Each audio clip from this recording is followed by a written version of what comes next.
It's Judgment Day in USL League One, and in their final match of their inaugural season, Lexington Sporting Club looked to knock off the Greenville Triumph and ensure it's their last home match of the year. We welcome all of you in for this ESPN Plus broadcast brought to you by Bridge City Coffee. My name is Mark Schoenster. I'm joined, as always, by Ross Davenport. Here are your Hopkins Eye Center standings. The Greenville Triumph locking up their fifth straight playoff appearance. 5 years in the playoffs for John Harkes' side. And their first round opponent in the playoffs has already been decided. Just a question if it'll be in Charlotte or Greenville. Greenville has beaten the Independents twice this season already. And how are we going to figure out which of these teams is going to host? Well, we've got that figured out here for you. Greenville, they need to at least get a point in this match. It's going to be a lot easier, though, if they get all 3 points, because then they just need Tormenta to either draw or beat Charlotte in order for Greenville to hop the Jacks in the standings and be the hosts in that game coming up next weekend. So still some stuff to play for here for the Greenville Triumph. Now, as far as our player to watch is concerned for the Greenville Triumph, Noah Pilato is the guy we're going to highlight. This is a player, Ross, that the past 2 years has struggled with some significant injuries, but he has come back healthy this year and has played in every single match. Yeah, one of the unsung heroes of the talented Greenville midfield, as you mentioned, Mark, missed a ton of times over the last year. Has been so unlucky. He can score some bangers. He scored in 3 straight games back in April, playing a little more of a deeper role this year with Aaron Walker moving a little further forward. We'll see if he can get on the scoreboard tonight. Meanwhile, on the Lexington side of things, worth acknowledging, they're not going to make the playoffs this year, but in their first season in USL League One, they've collected quite a few accolades. They've also had some massive wins, including the last team to beat Union Omaha, a 3-0 victory, and a 4-3 comeback thriller against the Hailstorm earlier in the year. They've got a lot to be proud of. But no doubt, what a season it's been. Struggled a bit down the stretch, just not consistent enough to get a postseason spot, but plenty of good things for the Lexington fan base to build on for next season. Well, with that in mind, it's one more chance for these sides to prove themselves, whether it be for a contract for playoff minutes next weekend. It's Greenville and Lexington going at it on the other side of this break. We've got lineups, we've got kickoff. They're all up on the docket the first 45 minutes on the other end of this break. We'll see you then.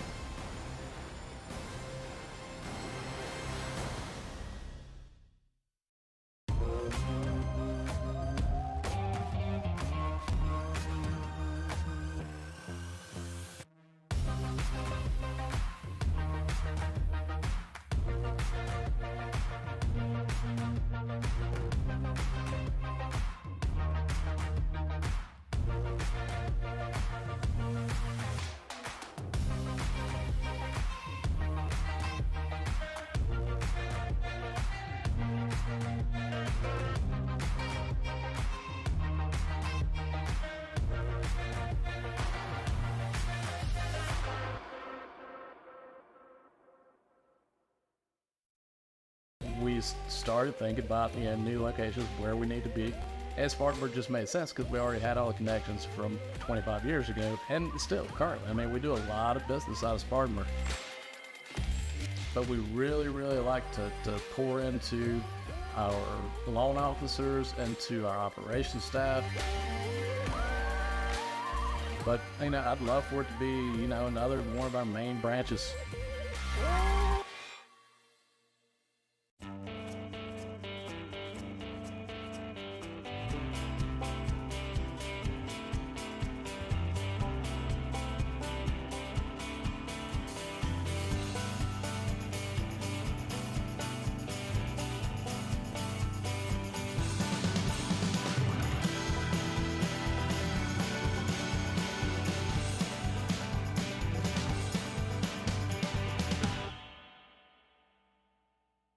At Piedmont Natural Gas, being a part of the communities we serve is important to us, because to us, community begins with you. We strive to address the needs of our communities by investing time and resources to help improve the quality of life for our customers. For over 60 years, we have funded programs that support education, the environment, and community impact. Our Energy Assistance Program, Share the Warmth, helps customers pay their energy bills.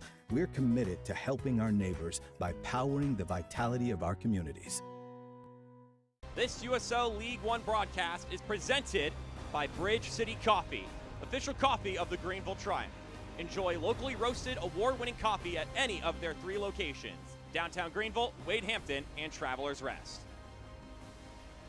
As we welcome you back here to Paladin Stadium in Greenville, South Carolina, for one more time this season for Lexington.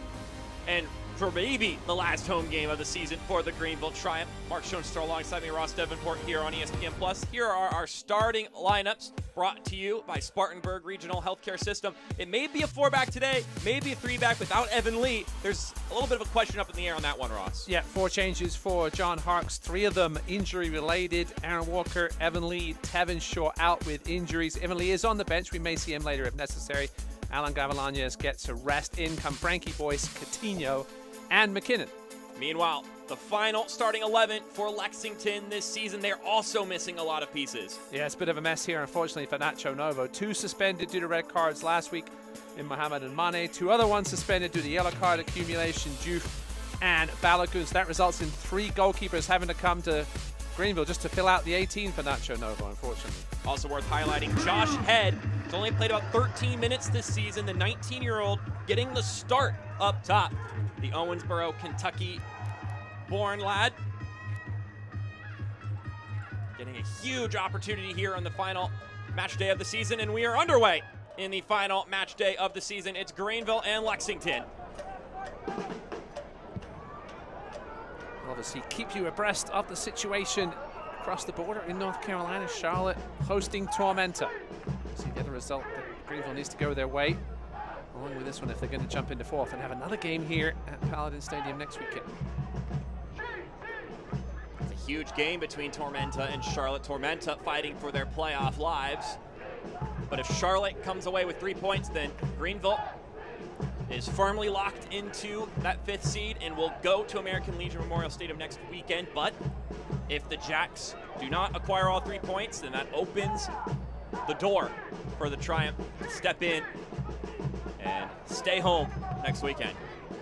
Yeah, John Harkes talked a little bit about the dilemma he has here. Right? You want to keep guys healthy. You also got to consider, do you want to sleep in your own bed next weekend before a game against Charlotte? Although we mentioned in the pregame, Greenville won 2 of the 3 meetings with the Independents this season. Really the only team in the playoffs that they've really had much success against this season. They did beat Madison as well. But Greenville certainly didn't have much success against the top 3 this year. But a nice little matchup for them in the first round, perhaps. To be fair, a lot of teams have struggled with those top 3 in the table. But Lexington, one that can boast a victory against the Hailstorm, against Union Omaha. There's a chance here for guys like that man that was just fouled there, Lucas Coutinho, to perhaps cement a spot in the midfield. He's been in there more often than not of late. Didn't start last time out. Gets the start tonight due to some injuries.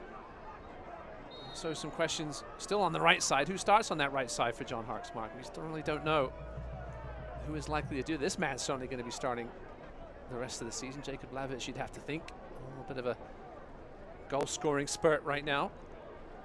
Scored the first goal in a comeback effort at Chattanooga last weekend, a 2-2 draw in that game.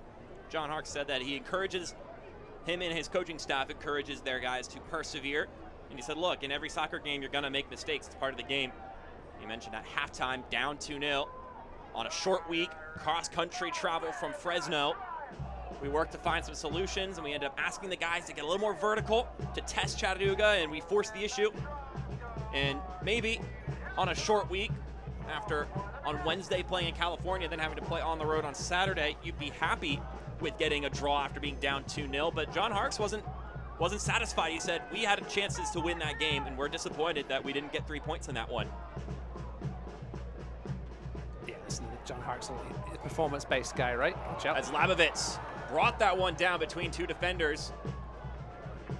He was more disappointed at the manner of the goals allowed by Greenville, but it was nice to see them get the comeback. The kind of thing you want to see at this point in the season, especially as you know, even if they do get a home quarterfinal, Greenville will have to go on the road for the semis.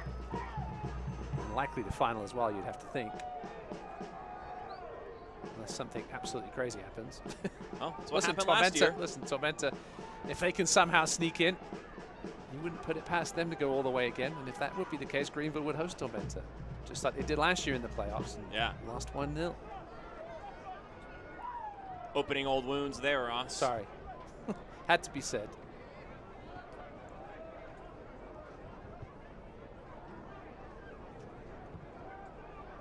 So it does look like they may be operating more in that 3-back system still, with Pilato filling in where Evan Lee usually is. Yeah, looks like McKinnon on the one wing. So nice little central as well. Castro plays it back to Labovitz. And that one sails over top. Was looking to challenge Austin Causey. It's his 8th start this season. This is a combination, Martin. You and I have asked John Harkes about all year whether they would get it going, Castro and Labovitz, and they certainly have of late. I'm sure this is what John Harkes wanted to do all season, was start these two up top. Didn't get to do it the first 2/3 of the season just because they weren't getting along. Chaos in Richmond. It is now 3-3 at City Stadium between Central Valley and the Richmond Kickers. We talked to Donnie Barnes before that game, and we said he could be in for some fun, and he certainly has been. And here's some fun for Lexington coming the other way. Nico Brown, former Greenville Triumph player, passes it back to Smart, who's also a former member of the Greenville Triumph. And Nico Brown's had a solid season. Coutinho gets fouled there by his former teammate, and Don Smart will go into the books. Just his 4th yellow card of the season. You noticed before the game, Ross, 1, 2, 3 former Greenville Triumph players starting for this Lexington side, between Nico Brown, Don Smart, and Cesar Murillo. All guys who have played for John Harkes at some point in time. It was a 1-0 loss last time out for Lexington in their final home match of the season. They played North Carolina. Nacho Novo, the interim man for Lexington. He described that game as a game where they fought and the spirit was there, and it was just a cheap goal they gave away, and it was a careless mistake, and that was the difference in that one. He was happy with the chances that they created, and he felt they played well overall. He said even when we were down to 10 players, we played well. McKinnon dances by Smart and shoots. All these Lexington players, normally contracts in League One, right, are normally a year plus a team option, unless you're sort of an established guy on the top end of the roster. So a lot of these Lexington guys, especially over these last few weeks, have been potentially auditioning for a job next year, Mark, in Lexington. And if not that, it's still the chance to put valuable tape on the market. Yeah, Don Smart, you have to wonder if this will be his goodbye. He's been around, it seems like, forever, right? 35 years old. Haven't seen much of him lately.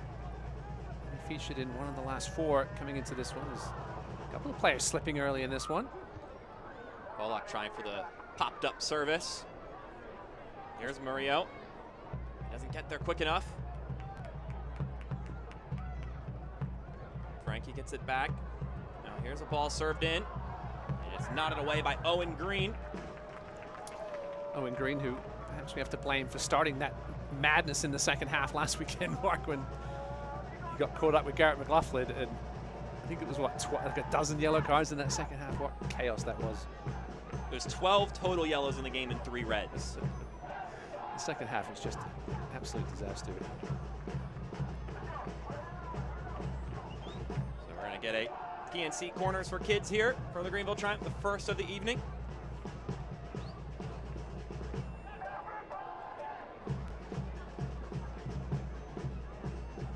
Here's the service. And it's headed on frame off the crossbar. Oh, so close for the Greenville Triumph. And it's going to be a second quarter kick. Lexington had to be having nightmares. Mark, that was Jamie Smith again. Remember, he had the game-tying goal late against Lexington later this season. He almost scored a second one there off the crossbar, and Coutinho couldn't put the, well, I think he got the deflection for the corner. Greenville have become such more of a threat on set pieces this season, especially at corners. They scored a few on headers, Castro as well. Service comes in, punched away by Causey. 2 goals this season for Jamie Smith. His first 2 as a pro. Pollock. And that one deflected out, and it'll be a third corner kick.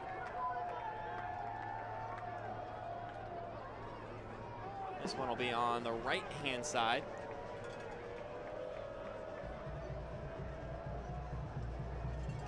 Pallado will take his time to get over there. One thing with the suspensions, Mark, at least Nacho Novo knew who he was going to have available for this weekend, the entire week of training. It's not like you've got niggling injuries, you're not sure who your 11 or even your 18 is going to be. So Nacho did have a week of training with this group. Another PNC corners for kids. Once again, be Pallado. And Smith gets his head on it again. Gonna go straight to Causey. And now here's Charlie Machel. Plays that one forward, and the offside flag will go up. There's no one within a nautical mile of Don Smart. Hey, Triumph fans, 40% off merchandise is going John on Hart's now.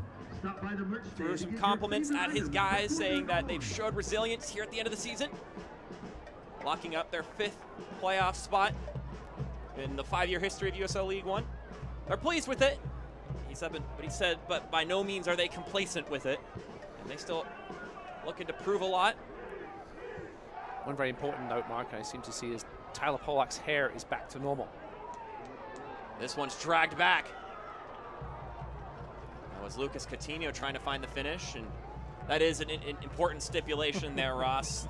Tyler Pollock sporting, what do they call it, the skullet? The skullet. The past few games. McKinnon drives it in. Ryan McKinnon tried to slide that over to Castro. Maybe he was going for goal, got caught between two minds there. But ultimately, no harm done for Lexington. There's a filthy little shoulder shimmy there by Ryan McKinnon to get open before he took that disappointing shot. He just faked to the inside and opened things up for him. Only the 1 goal since that 4-goal performance, Mark, back in June against Chattanooga. It's only his 2nd start in the last 8 games. John Hart's tinkering till the end with this Greenville lineup. Well, this is your last chance to. He obviously had some forced tinkering today with the injuries to Walker, Lee, and Tevin Shaw. Disappointing for Tevin Shaw, Mark. In just an injury-ravaged season, just can't seem to stay healthy. He's one of those off-season signings that everybody thought were going to be a big one. Perhaps slotting in at that 6th spot. Just hasn't been able to stay healthy enough to stamp his mark on this Greenville squad. Evan Lee has certainly made that 6th spot his own, getting a rest tonight. You know, Aaron Walker is a certified fixture in the starting 11 come playoff time if he's had fitness for it.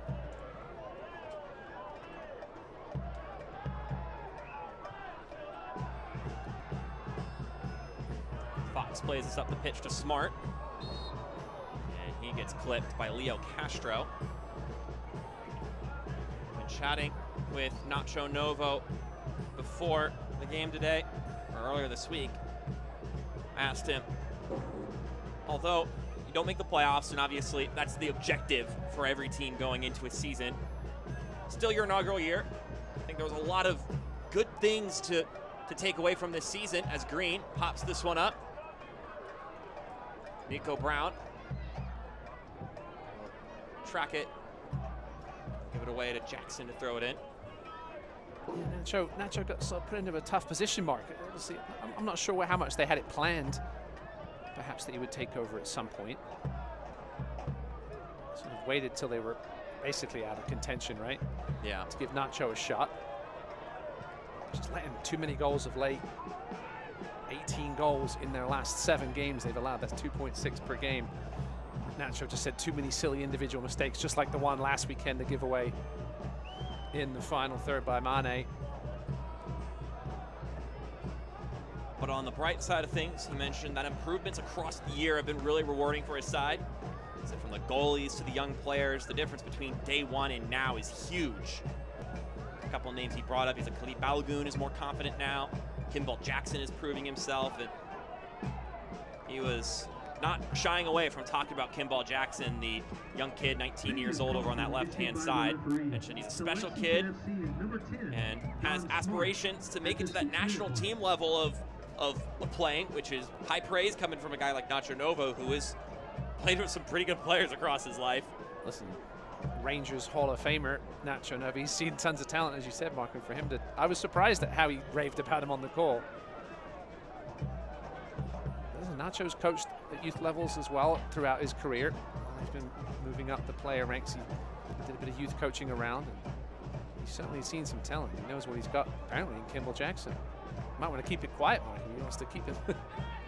Yeah, don't let the bigger teams sniff him out. Well, of course, with the USL too. I mean, if you have the ability to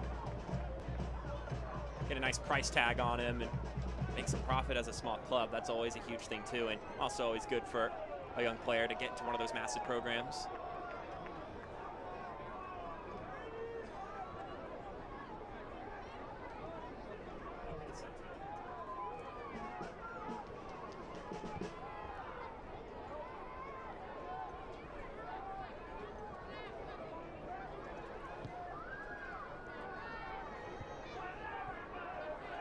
Side that can compete, but mistakes just holding them back this season at crucial times.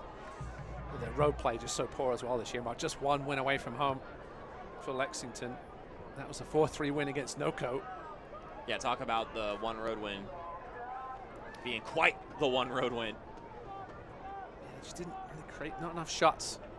Played a fun brand of football, but just didn't really create second fewest shots in the league, less than 10 a game. And obviously only 5 clean sheets as well. Had those moments, but this is what you get from a first-year team, just a little bit of inconsistency. You know, Sam Stockley knows these players well, now moving into that technical role, bring guys back for next year. Some guys may not be back next year. Sam will have learned a lot from this season. He'll look to fill in the gaps. We saw what NOCO did last year, right? They also went on that late run, though. They almost made the playoffs, and now look what they've done in 2023. Eamon Zai was always talking about he needed more guys that have played League One. Sam Stockley went with a lot of those this first year. And they were right in the mix, you know, until that final third or so. Scored plenty, even with the lack. I think they were second in conversion rate. And scored one more goal than Greenville. They've had a good season offensively. Obviously, was struggling with the injuries early. Tightened things up of late. John Hark's talking about Lexington. He said there's a lot of changes in the positive direction for Lexington. Talking about Stockley stepping up to that technical spot, to them announcing and breaking ground on their new stadium that's coming next year, which is always massive. Both these teams with the stadium announcements last week. Greenville will stick around here at Furman next year and perhaps hope to have their own stadium in 2026. Talked to Doug Irwin on the weekly calls. He doesn't open up too much about the stadium situation, but you can sort of tell there's some ongoing movements behind the scenes. For them to perhaps it was such a huge thing for all these teams in League One to have their own stadiums. We're getting there every year. We seem to add 1 or 2 more.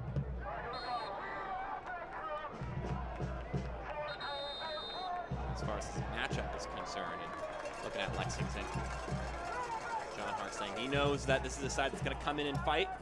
He mentioned outsiders don't always understand that even after elimination, these guys still have a lot to play for. Nacho Novo auditioning in a sense to get that permanent head coaching spot. The players trying to stay on the team, as we've already discussed, or at least providing good reason for another team to pick them up and sign them. So even if there isn't that playoff implication for Lexington per se, each individual player, each person on that staff still has a lot to prove. And this is their last chance to do that. So definitely not being taken lightly coming into this game. Meanwhile, from the Lexington perspective, Nacho Novo said that we're going to approach it the same way we did last game, and talked about how he's been chatting with a lot of the players about finishing strong, but also enjoying this last game. I mean, they've been working hard all season, and it's going to be a while before their next pro game, so they need to savor these 90 minutes and play with that joy. Time flies by during the season. It does, Mark, it does.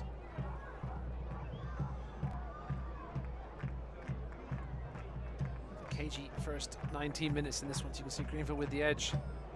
6 shots to 0. Maybe looking for another one here. Shot skips towards Kazi, so that'll make it 7. Yeah,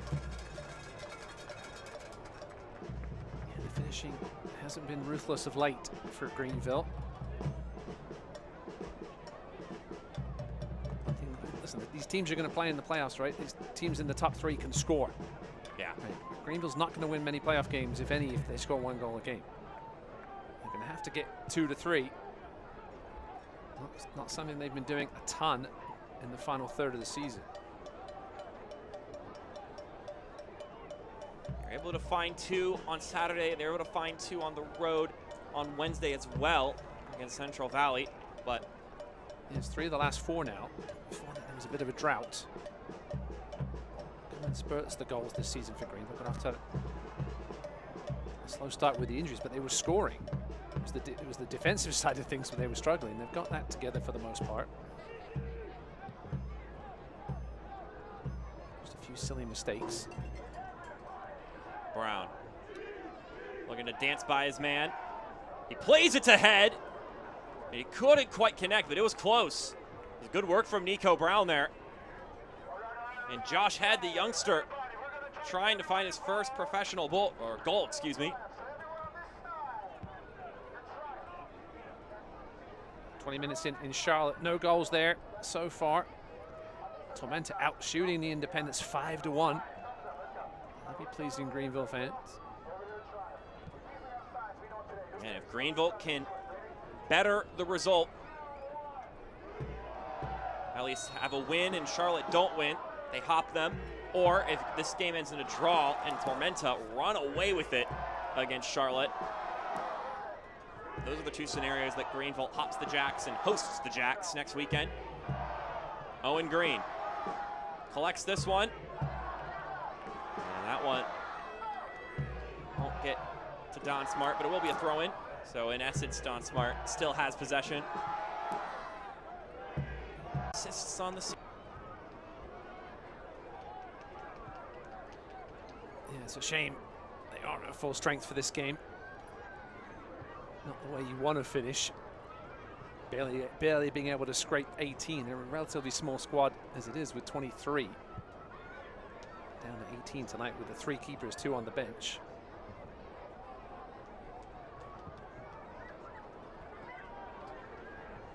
Ball a bit inaccurate, but cleared away for a Greenville throw. Enjoy award-winning coffee at any of the 3 Bridge City coffee locations in the upstate. Located in Greenville, Travelers Rest, and on Wade-Hampton Boulevard. Stop by their tent on the concourse to pick We'll up be looking for that goal production in this game, as we've been talking about. Jacob Lavovitz finding himself in a bit of a goal-scoring form now. Been quiet for a lot of this season. It seems to be he's starting to get to click here. John Harks mentioned he's getting more touches on the ball, which is huge.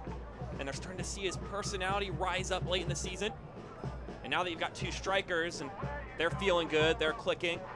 And then you've got play out on the wings that's looking good as well, and the likes of Alan Gavilanes, who is on the bench. And then Liam McKinnon, who's been very good off the bench in these past few games. There's confidence in this Greenville attack. Now it's about translating it tonight, and then translating it, more importantly, next weekend. In the 3 meetings with Charlotte, they scored 3 goals twice.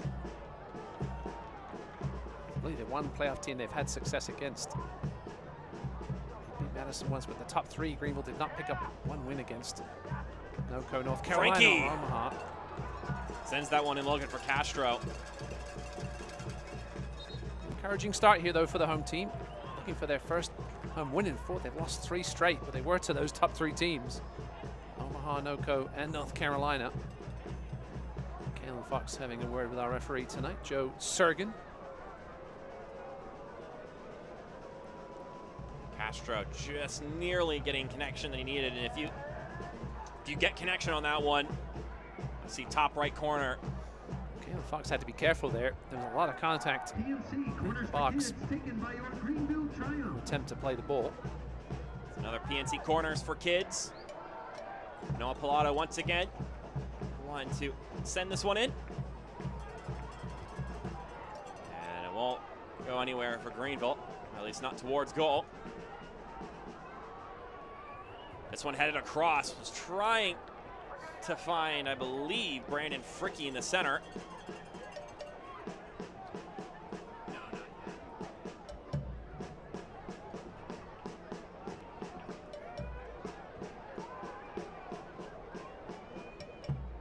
No push forward once again, nice back heel. Castro tried to shoot, and it'll roll into the hands of Austin Causey. Select, the official match ball supplier of the USL League One and many elite leagues throughout Europe. Visit www.us.select-sport.com for the latest Select products, specials, and more. Select, player's choice.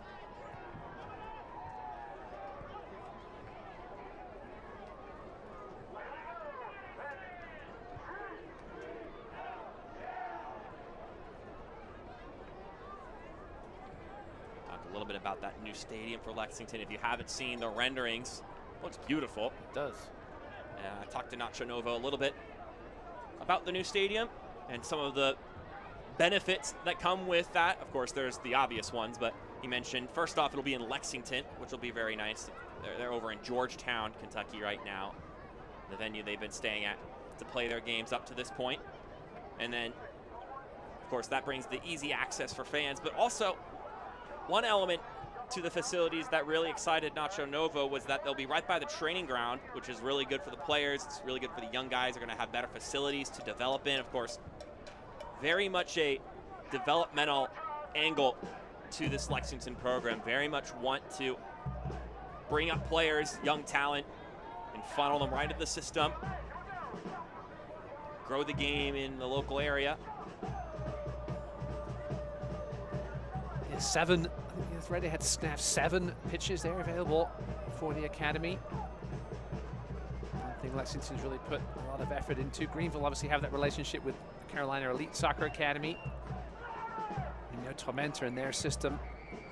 These teams are getting smart. They know that they want to keep these local kids local. They've got to have a good academy system for them to play in, otherwise they'll be snapped up by other clubs. And also, what's better than a player who's been molded in the values and the cultural ideas than a player that's been in it from the start, from a young age. And Richmond, taken over the Richmond United youth system there. Good to see Darren Swatsky getting another year extension to his contract for next season, after the disappointing year this year. A lot of youth signings, though, for the Richmond Kickers this season from that newly birthed Academy partnership. There's another youngster, Josh Head. Had a chance earlier. Biggest chance of the day so far for Lexington.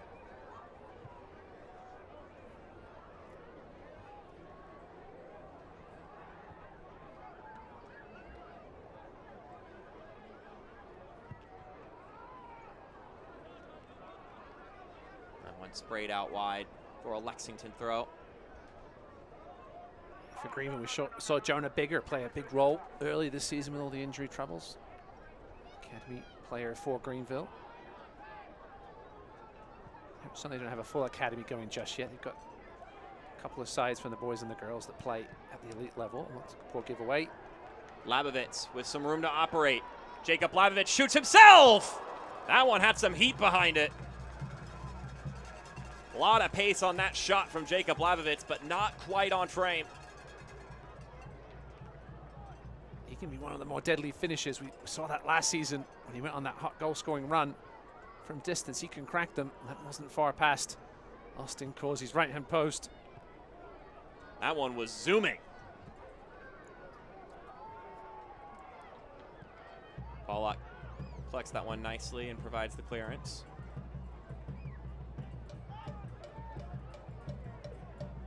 Shout out to the Lexington fans, the Railbirds watching tonight at Marika's Beer Stube.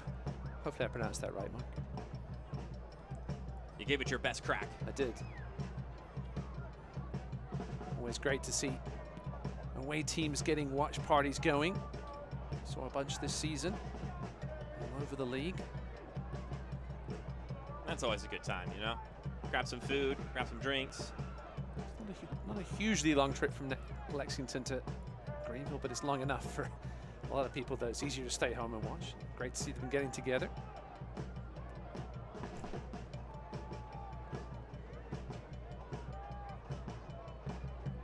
Fireworks. Chaos, Mark. Fireworks. In Richmond. Getting their money's worth there. 4-3 now, Central Valley. Harold Hansen. Harold Hansen. Everyone's getting in on it.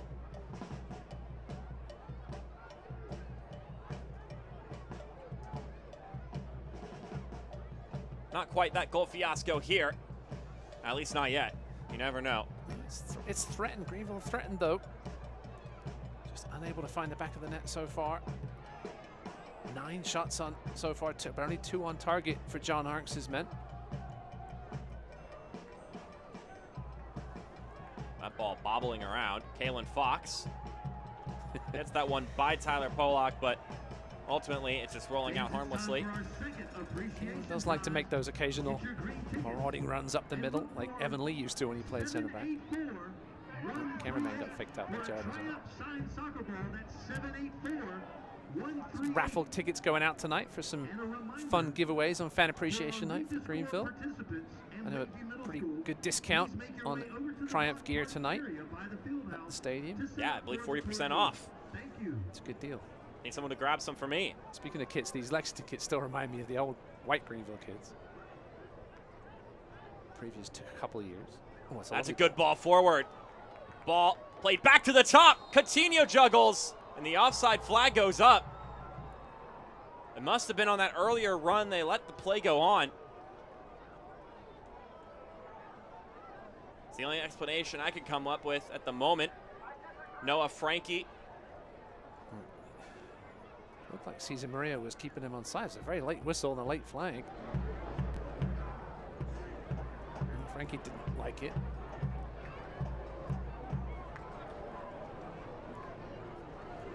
So as far as the player shield race is concerned, North Carolina just scored against Knoxville,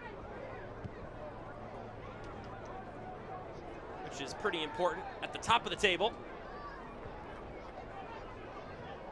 Everybody wants that top seed to be able to host the championship game. It's time for prize number 3 for an Index Triumph hat. That at the moment puts North Carolina FC in possession of the player shield. Tied at 63 points with Omaha, who are still 0-0 with Madison. Pick up your prize at the table next to the team store.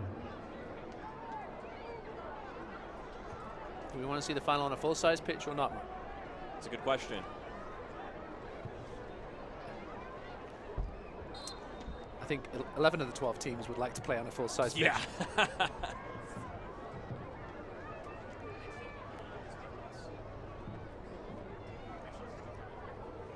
Don't miss a minute of the action in 2023, whether your club is on the road or at home. Catch nearly every second of USL League One action on ESPN+, the home to the USL, La Liga, the Bundesliga, UFC, and more. Sign up today at plus.espn.com. You can also find the USL League One playoffs next weekend on ESPN+. That's right. The championship game will be on ESPN2, November 5th. That's a Sunday, not a Saturday. That's correct. So don't be tuning in on the 4th thinking you're going to watch League One final, only to find whatever else is airing on ESPN2 that day. I would assume college football. November 5th is English people like Jamie Smith will recognize as Guy Fawkes night. Traditional fireworks. We'll see fireworks in the USL League One and championship game, as we always do. Great to see it on the network. Deuce McKinnon playing that left wing back spot so far tonight. Normally Alan Gavilanes over there. What a season he's had. Speaking about seasonal accomplishments, as we reach halftime, you want to stick around and we'll touch base on some of the main talking points from across the season USL League One. Here's a breakaway opportunity, but that ball looking for Labovitz was lackluster. Ryan McKinnon might have been the better option. He was screaming for it down that left wing. Castro didn't see him. I wonder if these green shirts blended this green turf at times, Mark. And the light hits them right. like chameleons. Eric Ceja Gonzalez goes down. Mentioned fan appreciation night. It's also reading program night, so expecting a lot of school-age children to be about. They also, before the game, recognized Brandon Fricke for 100 appearances with the Greenville Triumph. This is 101. His 100th appearance was against Chattanooga last weekend. But John Harks mentioned that he wants his team to give it back to the fans this evening. It's been a lot different environment than Legacy early, but certainly better in certain departments too, right? Facility-wise, perhaps a little better. It's a crunching challenge from Boyce. Here's a leading ball, but sliding to get to that one was Murillo. Frankie sends it in. Labovitz squared up. Couldn't put it on frame. Well, if anyone's been most prone to score for Greenville, it's Jacob Labovitz. He's had a couple chances. It remains 0-0 for now. Been a spectacular header to score from there. Way out. Double digits now for Greenville in shots. Really haven't forced Austin Causey to do a whole lot though. Just 2 comfortable saves.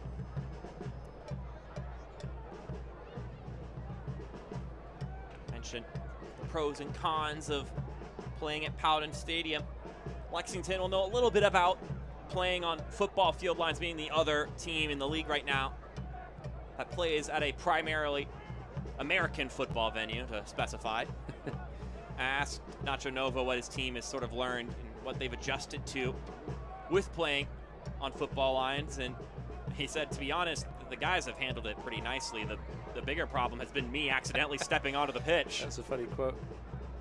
He did call it the park, which I loved because that's a very Scottish name for a pitch, is the park. He spent as long as he did in Glasgow. Yeah, Lexington Stadium should be ready towards the end of the summer next year, Mark. Yeah, I believe the projection is in August 2024, so still got some more games on those football lines, I would anticipate. Josh heading that one forward. I was waiting for that. Yeah. How long did it take? 37 minutes almost? All right. I thought you said ahead earlier, then you said it was head.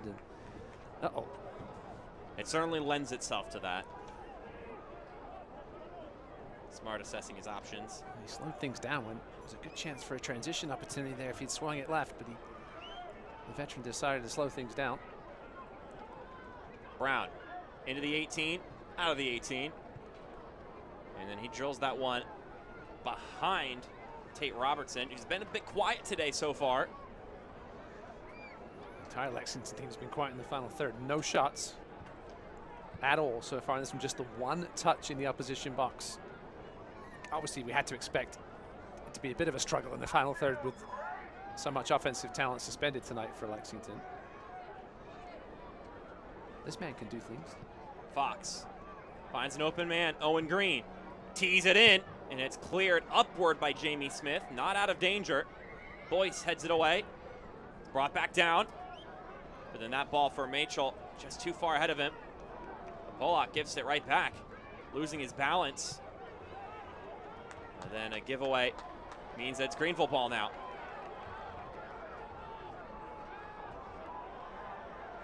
Cesar Murillo trying to escort that one away.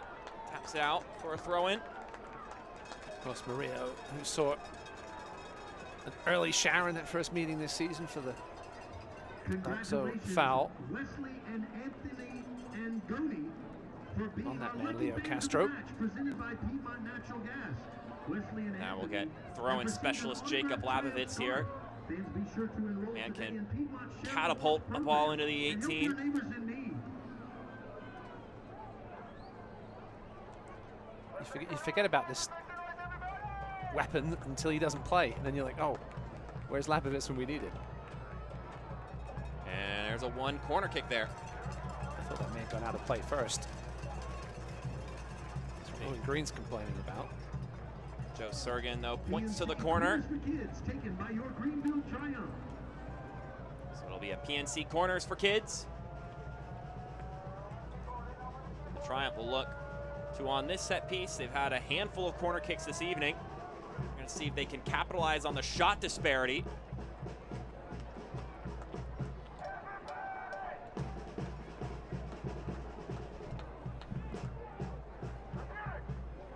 Pilato sends this one in, headed, off target once again. Didn't have a lot of bite to that one. And it'll be a goal kick. Gustavo Fernandez with the goal for North Carolina, not the usual source. There's a lot of usual sources on that North Carolina team. Quite a bevy of goal-scoring options. Rafa Metzgen with the assist. Well, that's a familiar name. Yes. Well, it's not that Gustavo Fernandez is not an unfamiliar name, but definitely in the score sheet he is. Don't forget the late game tonight, 9 p.m. Eastern. Northern Colorado hosting Chattanooga. Noco will know if that game is going to mean anything by the end. And now a chance here, perhaps, for Lexington to get their first shot on target. First shot of any kind, excuse me. This segment of the match brought to you by ScanSource, accelerating growth for partners and calling Greenville home for 30 years.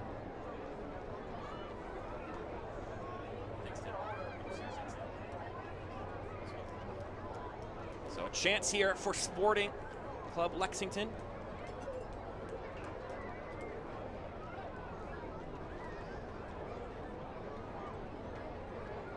Madison and Omaha playing tonight. We haven't mentioned that game as much, Mark. Still 0-0 there. The Owls trying to secure 3 points and secure the player shield. Dominating early, 8 shots to 3, 4 on target to Madison's 1. Bert Shipman, a busy man already. Set piece opportunity. It's Machel and Robertson. Robertson drills it himself. Couldn't quite put that one on frame. It's a spot of the game. That is his specialty. Yeah, Tate Robertson. It was disappointing in the end. From Robertson. Your winning number 784. Being a harmless goal kick. Can't watch the match? Turn on Sirius XM FC 157, North America's only 24/7 source for engaging soccer talk, including USL All Access Tuesday nights at 7 Eastern. Plus hear live matches from the USL, MLS, English Premier League, and more. All on Sirius XM FC 157 and the SXM app. International break this weekend. Didn't see what Sirius XM had on offer, but I'm sure it was perhaps some international action. USA obviously a heavy defeat today to Germany. Fantastic goal from Christian Pulisic though, but that's no such thing as moral victories. Seems to have found his home there in Italy. Off to a great start. So is half the US men's national team.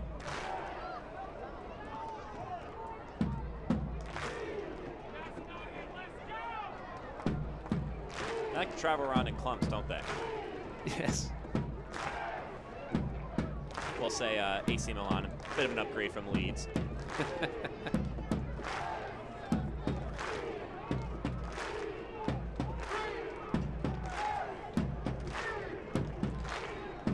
Tate Robertson will look to huck this one in. It's headed away. Coutinho able to play it out wide to Labovitz. Jacob Labovitz walks it forward. Now plays it up to Castro. Devin Boyce can get on the end of this. Getting used to the short haircut from Devin Boyce. It's only not as fluffy as it used to be. 5 years that USL League One has been, well, a league. In all 5 years, Greenville be in the playoffs.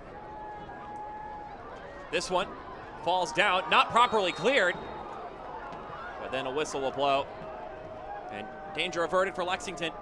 Ask John Harkes if he ever really sits and thinks about just how successful the program has been over those 5 years. You've won a title, you've been to 2 other title matches, made it to the playoffs every single year.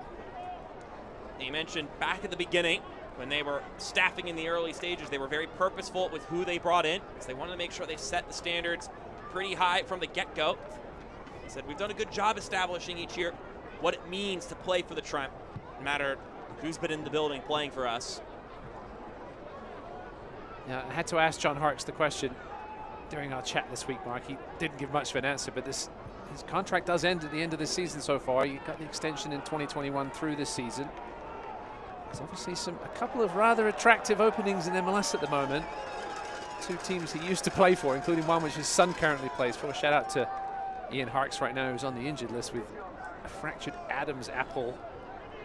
Nasty injury. It's going to put him out for a while. Just took a stray elbow, or hand I should say, to the more cartilage than breaking a bone, but nasty injury. So yeah, John Harkes says 5 years is that kind of round number mark. I mentioned to you there might be a core of this team that could be done after this season with their age. And those that have been around since year 1 or 2. Definitely a lot in the unknown as of right now.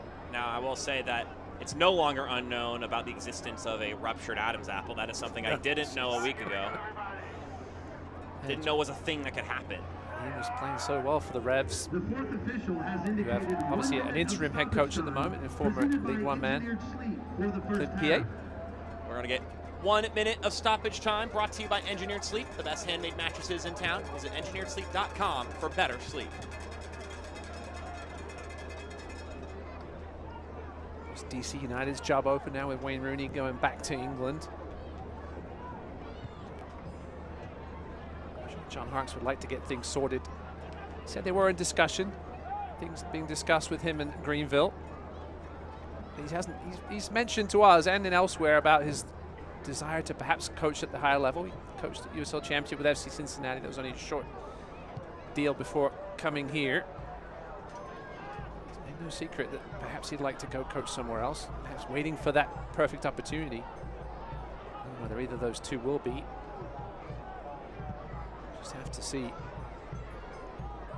Obviously, you want to get recruiting, but all these teams, right, want to get recruiting for next year as soon as they can. Want to get that coaching situation sorted. Absolutely. And after 45 plus minutes, nothing to sort the difference between the two of these sides, despite the shot and chance creation disparity. 0-0 between the Giant and Lexington Sporting Club. We'll see what these two sides come up with in the second half, but before that, we have some great halftime content coming your way, including a nice truncated recap of the USL League One season all the way up to this point. There's no way to fit everything that's taken place, but we did our best to crunch it all up into about under 4 minutes. So we'll see you on the other side of this break to see we give you our best go at that recap. But until then, we'll step aside for a break.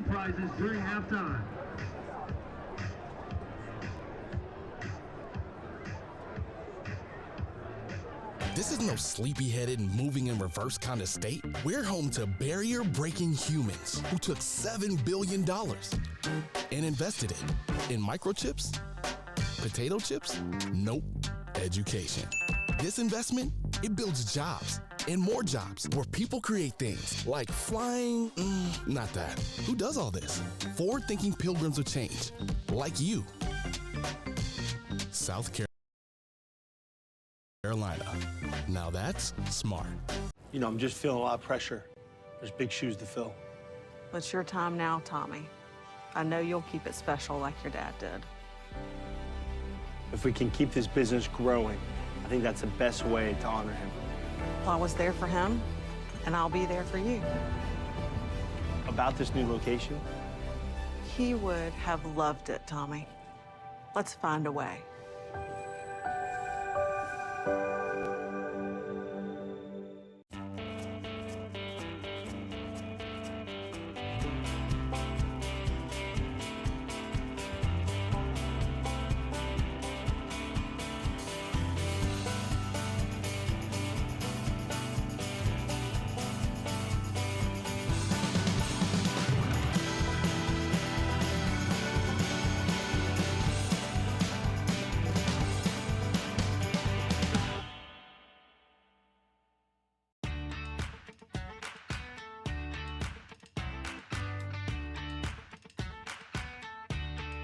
We offer a full array of dental treatment, and what that provides you as a patient is you're able to come to one place and get comprehensive care under one roof. I've always been greeted with a smile. They know me when I call. I trust them. We'd love to see you at Wood Creek Dental. Visit us at woodcreekdental.com.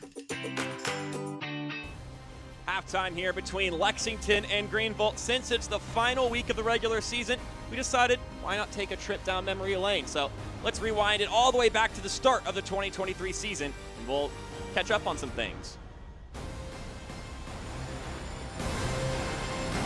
It's only natural that we go back and hit the big talking points from across the season. Starting March 18th, we saw the debut of our two new clubs this season in a rivalry opener between them. We were treated to an exciting 2-1 victory in front of an energized home crowd as One Knoxville and Lexington SC were immediately introduced to the chaos and competitive nature of this wonderful league.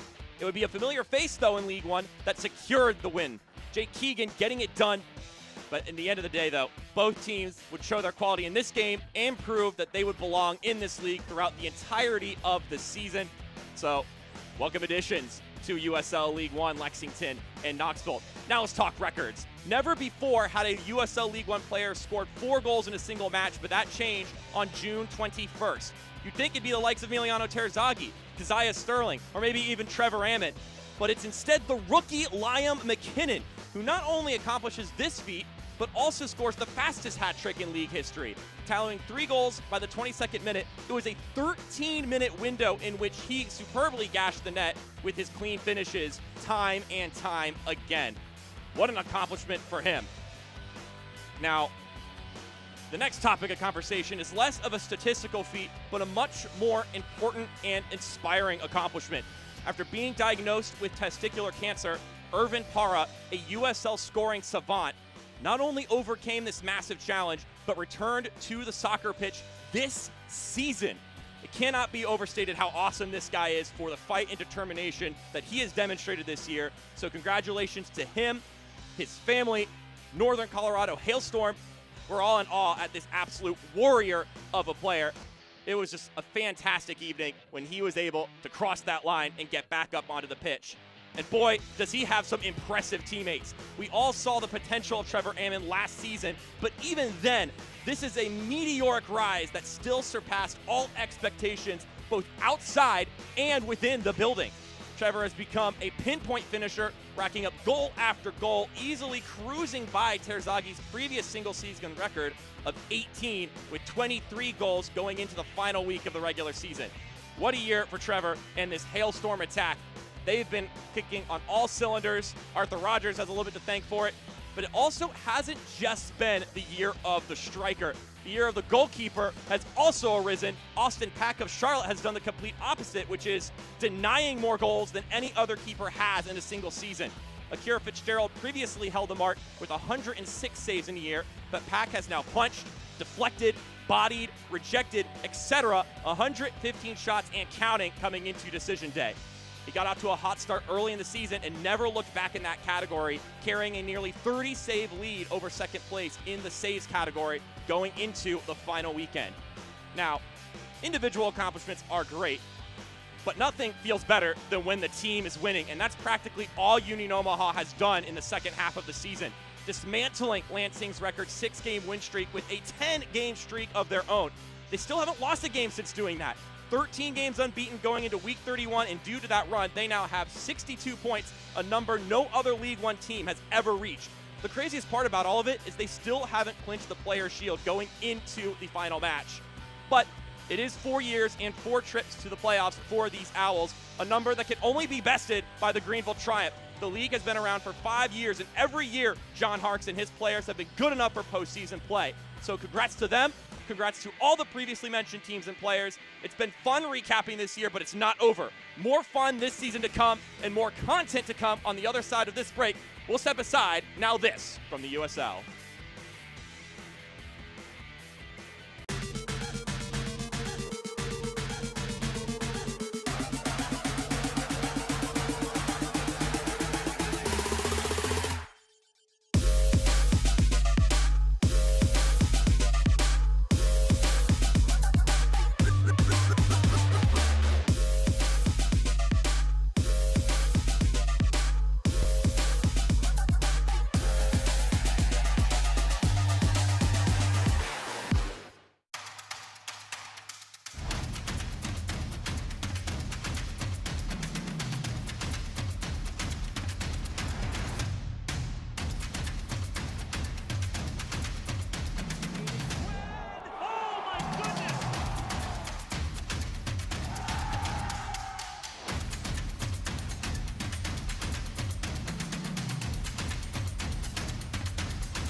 We all have goals.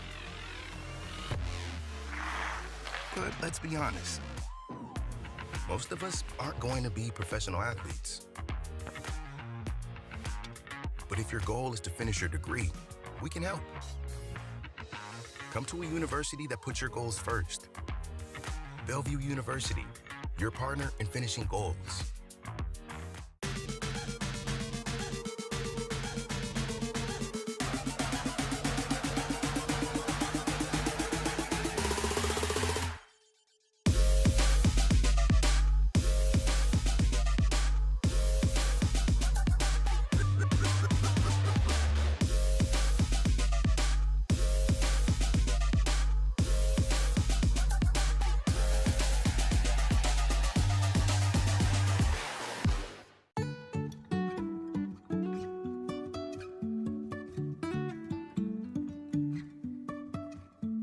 Life is a winding road, no telling where it goes.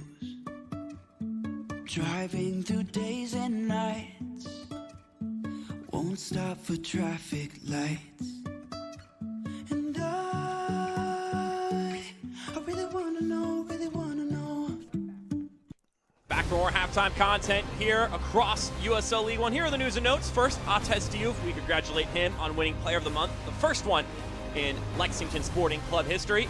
Meanwhile, Ayman Zayed, a second Coach of the Month honor for him. Meanwhile, we talked a little bit about Lexington stadium plans. You need to go to Twitter, you need to go to X and check out the renderings on Lexington's page. They're fantastic. Highly recommend checking those out. Meanwhile, when it comes to Team of the Week, here are the players that got the acknowledgement nod. Alan Gavilanez, Jacob Labovitz, and Brandon Fricke of the Greenville Triumph all getting recognized. Shout out Will Palmquist again. He's gotten it recognized 2 weeks in a row, I believe, and in both efforts, they weren't wins, but he had so many fantastic saves in both those games that he had to get the acknowledgement for the effort the youngster put in. But that was last week. I was going to say, here's the scoreboard for the games this weekend. He's not getting on Team of the Week this week, Mark. Oh my goodness. Save some goals for the rest of us, Richmond and Central Valley Fuego. What a match there.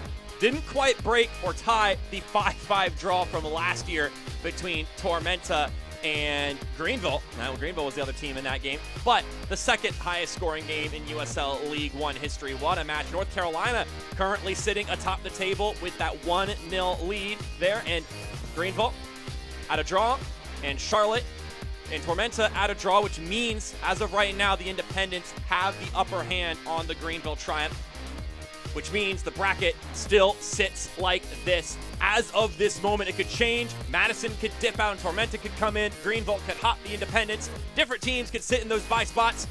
But we have 45 more minutes in all those games to find out what's going to happen. We'll see you there on the other side of this break on ESPN+. We started thinking about the new locations where we need to be. As Spartanburg just made sense because we already had all the connections from 25 years ago, and still currently. I mean, we do a lot of business out of Spartanburg. But we really, really like to pour into our loan officers and to our operations staff. But, I'd love for it to be, another one of our main branches. It's not about building a home in just 30 hours for a deserving family with Habitat for Humanity, or about building homes for a national television competition. It's about building memorable experiences with our community, team members, and trade partners that will last for a lifetime. Hunter Quinn Homes, building the difference.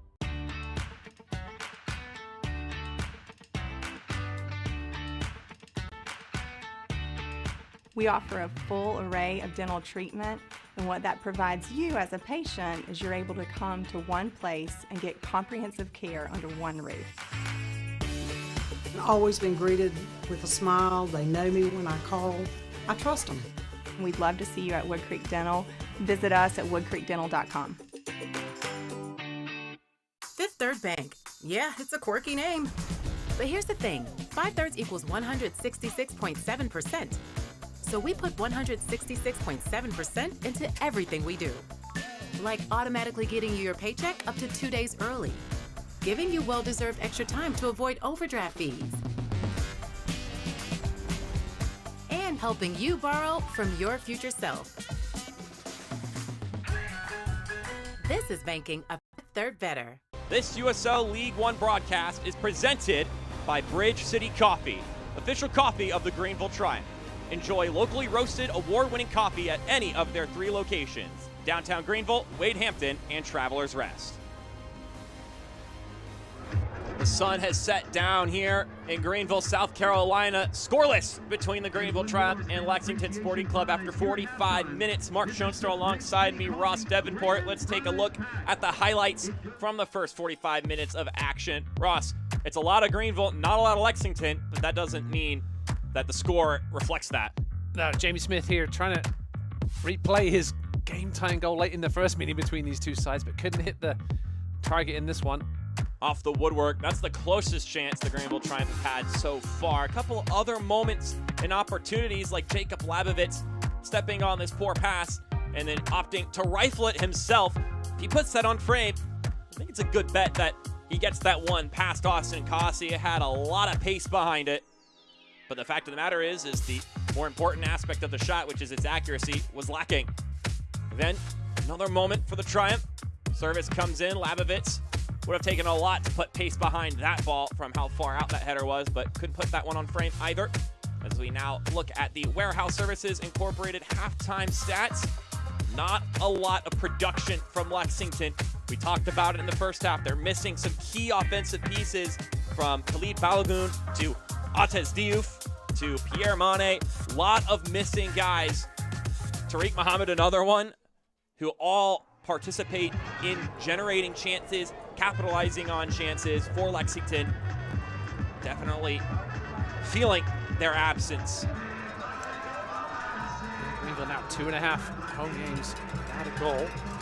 A little concerning. So you wonder if I'm sure Charlotte are keeping an eye on this game, right? If this game stays scoreless, does Charlotte play a little more cautiously in their game? Would a goal in either game change the other game? I'm sure it's the same in the elsewhere as well with that top 3 battle.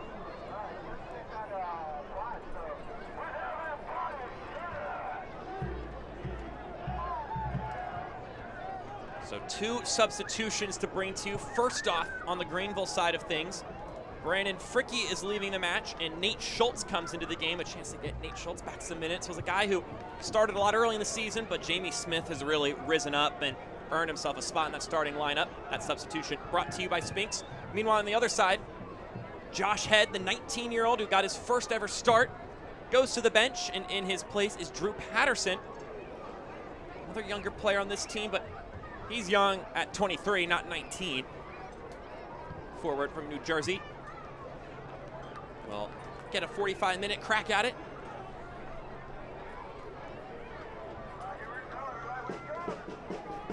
Keep their 3 at the back.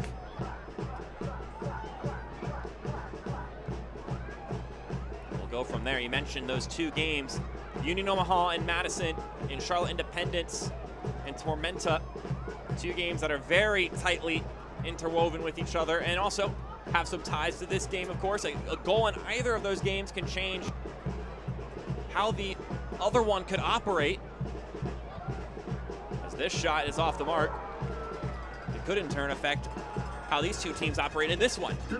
Yeah, 9 goals in the early game, 1 goal in the 7 o'clock games combined. Perhaps all these teams playing a little cautiously, right? Not wanting to make that first mistake. Really change things. Teams keeping an eye elsewhere, or I should say coaches keeping an eye elsewhere. Yeah, that's an element to games where you need a particular result. It gets a little more nervy. It gets a little more stiff. Whereas, I mean, you look at Central Valley and Richmond, those are 2 teams that there are no playoff implications. They're just playing their hearts out to play their hearts out, and that's it. You see it sometimes in those big country competitions, World Cups, European Championship competitions, where, especially in the group games, you don't want to be that team that loses their first game, right? Played a little cautiously, perhaps, in that first group game. Points not the end of the world. Can be a little cagey. Unless you're Argentina, of course, and you lose to Saudi Arabia and they win the whole thing. Yeah, just had them right where they wanted them. Certainly a bold strategy that definitely paid off for them, though. Lexington with an effort. That one bounces wide.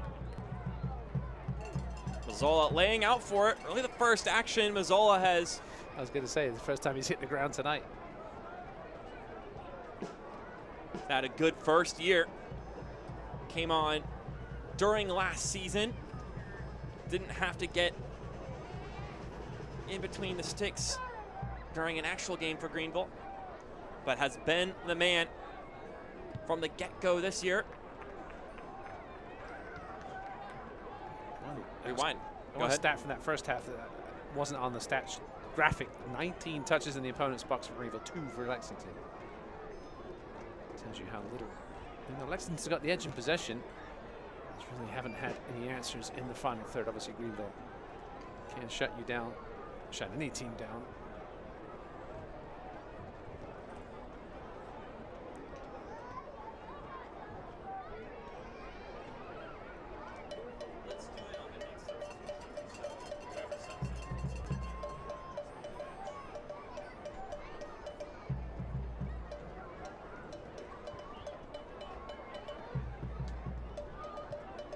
So play it over to Schultz.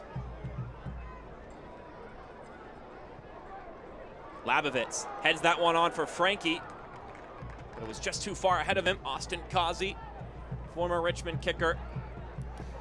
The goalkeeping situation in Lexington's an interesting one. Amal Knight, obviously sitting now a handful of games at the end of the season, was their starter most of the year. Kazi started the year as the starter till Knight got accumulated is not the word I'm looking for. Accustomed to Frankie's chance blazing across goal, but ultimately nothing too dangerous. his new locale. Now Kazi getting a run here. I wonder what Sam Stockley's thinking was going into this one. I'm sure he had a part in that decision, giving Kazi a run here to see what he has. 22 years old, Austin Kazi. Amel Knight, 29 years old. Yeah, you know, it's a monetary situation.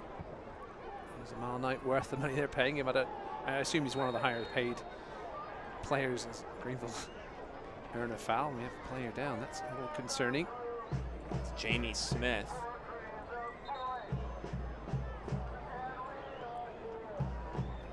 Amal Knight with some international experience, goalkeeping being so critical in League One. Decisions like that, especially with the new CBA, right, Mark? You've got to make some of these difficult financial decisions. Drew Patterson and Jamie Smith, the two getting tangled up there, but Smith back up on his feet, which is good.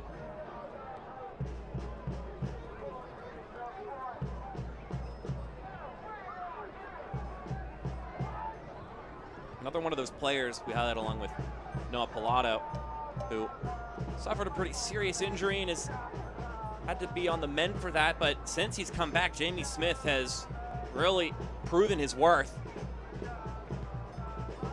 Yeah, same thing I've got, Mark. Plantar fasciitis is a nasty injury. Labovitz shoots. Let the ball bounce a couple times and then forces it to goal.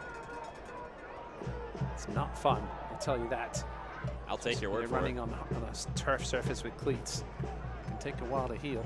Those things you just got to let rest. Jamie Smith has been impressive. Friendly fire there as Smith once again on the receiving end of some contact, colliding with Nate Schultz.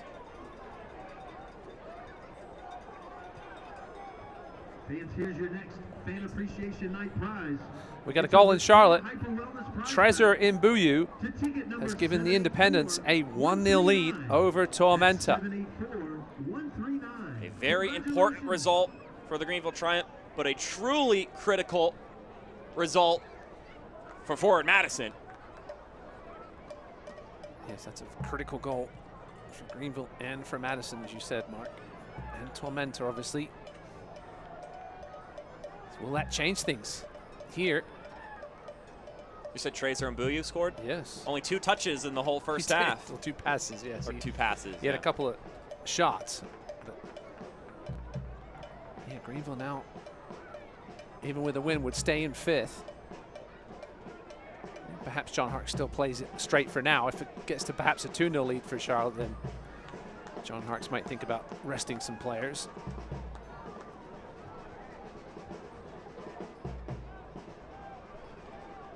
Does that mean Madison shuts up shop a little bit now? The game within the game. It is. You know, Greenville trying to find a goal in their game.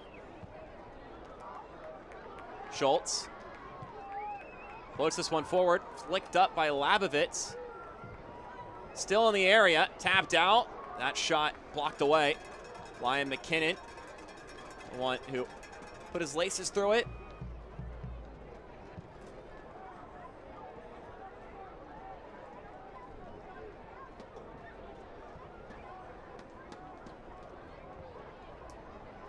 Brown wins his team a throw. eFootball 2024 is here. Live your dream, rep your team, and play as your favorite USL Championship club. It's free to play. You can download it now. Obviously, USL Championship coming to an end as well this evening. Regular season, still plenty to play for there. Miami, maybe the big one coming up later with the Detroit draw earlier. It means Miami needs to get a point at Sacramento, not something that's easy to do. Otherwise, Detroit get that final playoff spot in the East. Brown with the effort off the mark. Thanks to their 0-0 draw earlier today. Somewhat similar situation to the Madison Tormenta situation, going up against two really good foes. And confusingly, the tiebreakers are completely different between Championship and League One because of the balanced schedule in the Championships head-to-head first, while wins is first, the first tiebreaker in League One. And then it's goal differential.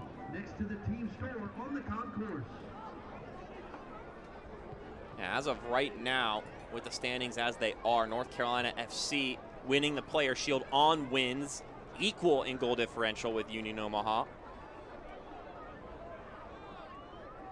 That's if the Owls can't find a way to log in a goal against Madison.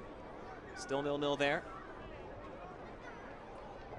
So as it stands right now, the Greenville Triumph will be going to American Legion Memorial Stadium for the 4-5 matchup next weekend.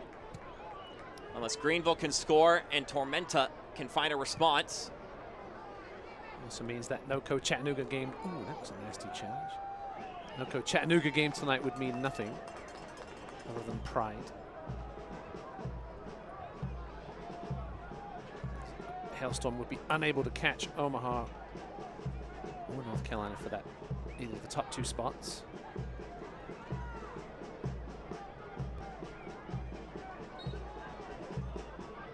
Frankie goes down.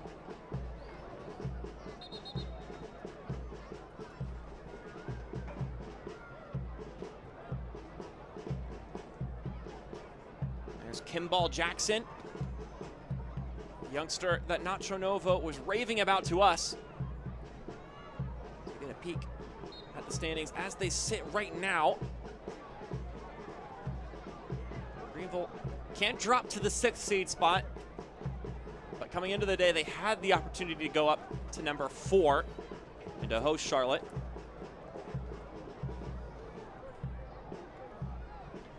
McKinnon shakes it by.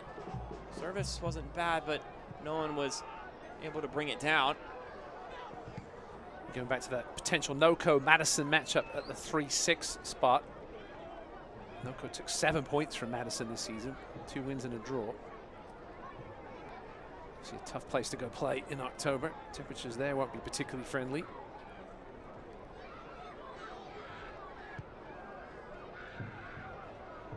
McKinnon with the loose touch. Pilato still on his feet.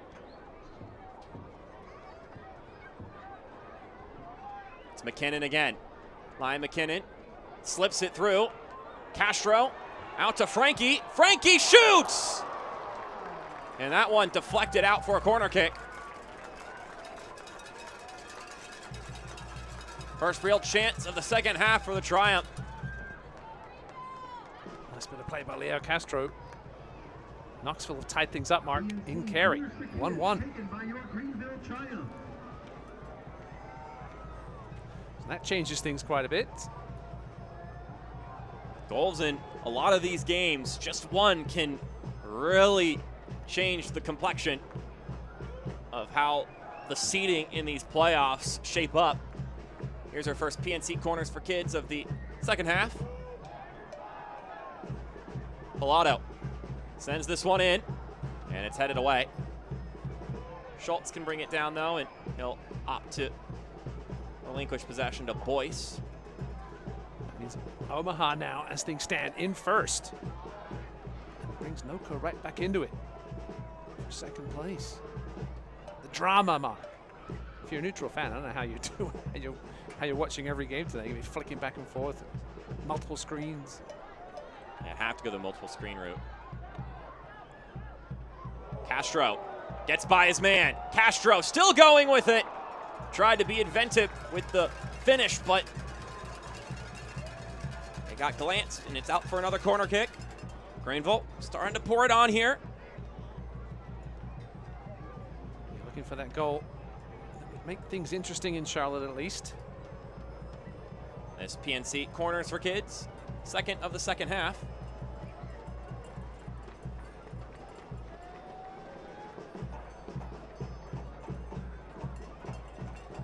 Frank Ross with the goal for Knoxville. PNC Corners for Kids taken by your Greenville Triumph.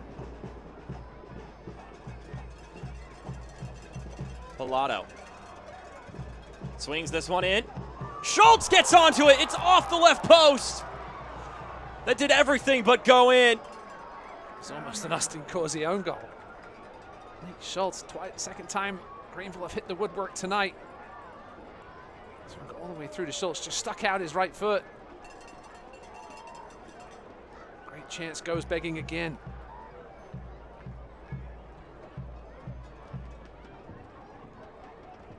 The woodwork denying the Triumph twice now. Throw from Labovitz, gets into the 18, but doesn't make any meaningful contact for Greenville. Pollock steps up for this one. Smith lobs this one in. And the diving header from Castro, looking to make something happen. Unable to do so. Brown plays it out. And here come Lexington. Owen Green plays it to Brown. Nico Brown driving inside. Still with it. He leaves it for Robertson. Here's Kimball Jackson. Robertson connects with Brown. A little bit of an entanglement there. Joe Surgan says fair play, or at least both players going down in that instant.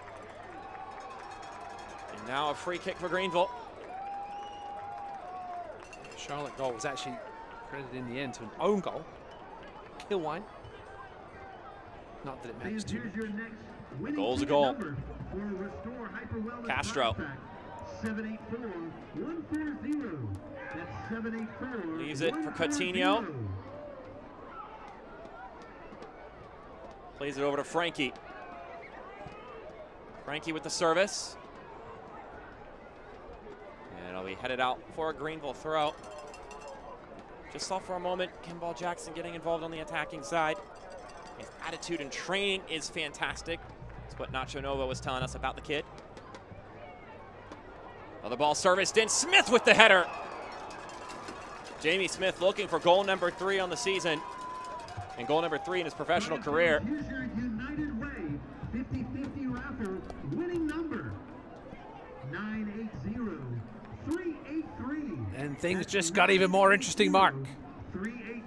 Tormenta have tied things up with the Independents. Which means Greenville, the door has opened once again. It has. They can find this goal that they've come awfully close to acquiring, but haven't quite gotten their clutches on it. That would put them in the driver's seat. It also puts panic back on the mind of the Mingos fans. It's almost as exciting as that Premier League finale a couple of years ago, Mark. Things were going all over the place.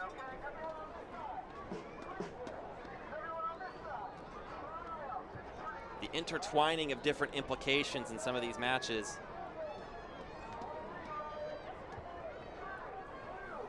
Greenville having to, in essence, pull for their rivals, South Georgia Tormenta, to find a result.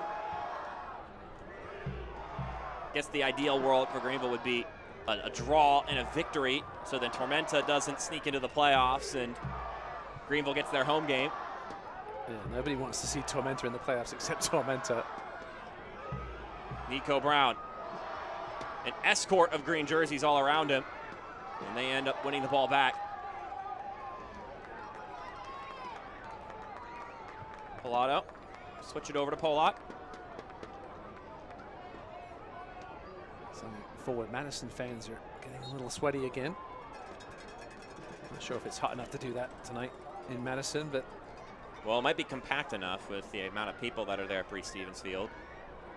Good to see them in the playoffs if they can get back in there for the first time since 2019. Great fan base there in Wisconsin. A few stadiums I've been to in League One, and great time had by all there.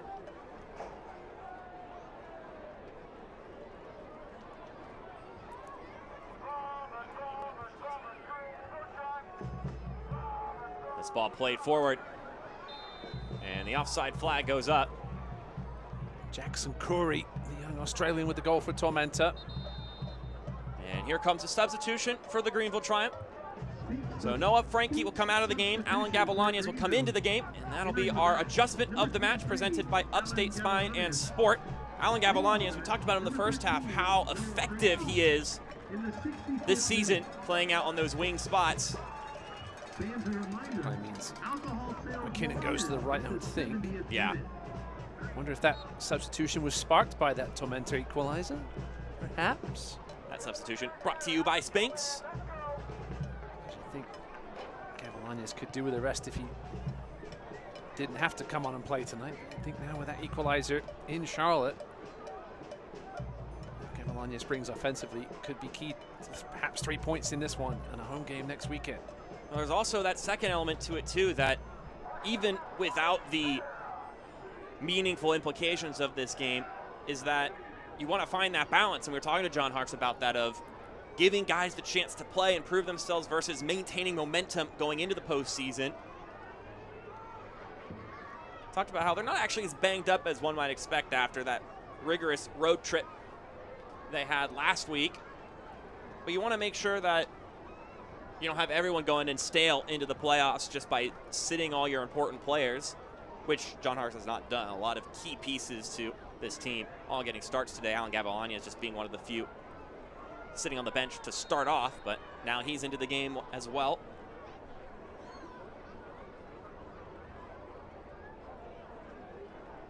And speaking of the playoffs, the USL League One playoffs are here, and you can catch all the action on ESPN Plus beginning October 20th. The season concludes with the USL League One final November 5th on ESPN2. I'll reiterate, November 5th, a Sunday, not a Saturday. I know most of these League One games taking place on Saturdays, including the quarterfinals and the semifinals, but it is a Sunday affair for the League One final. On ESPN2, of course. ESPN Plus for everything leading up to that.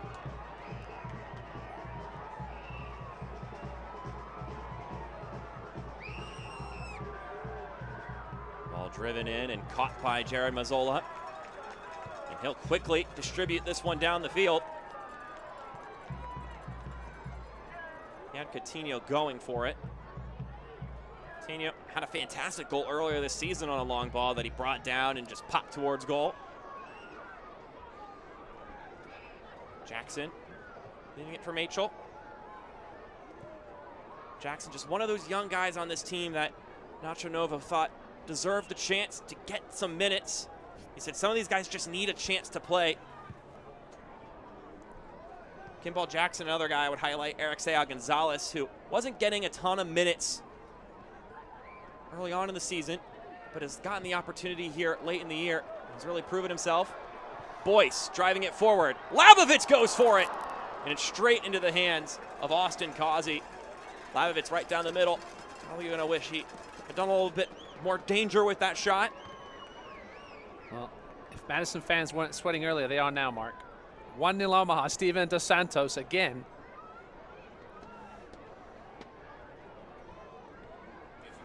Although as long as Tormenta stay tied,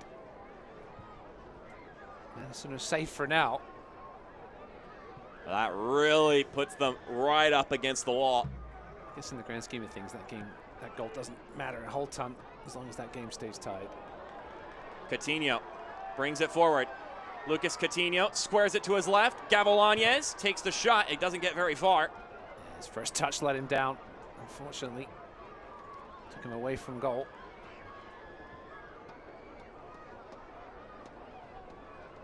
Of course, that goal from the Owls puts them squarely up top of the table. No one can catch them should they hold on to that advantage. Yep, 4 points clear now of North Carolina should those results hold. Still 20+ minutes, though, in all these games remaining. And it's not irregular for USL League One to have some late game drama. Polak. Somehow that one bounced in play and stayed in play. Surely an odd bounce on that ball right along the byline.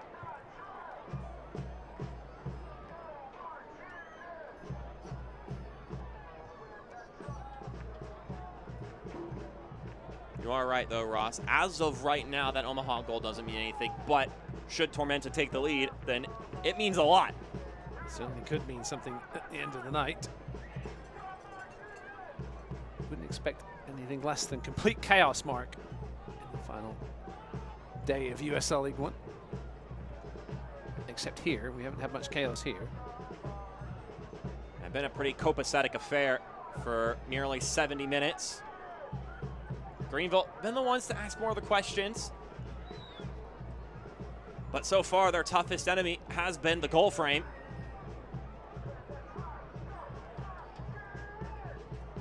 Don Smart brings this one down, and he'll stroll it back to his keeper.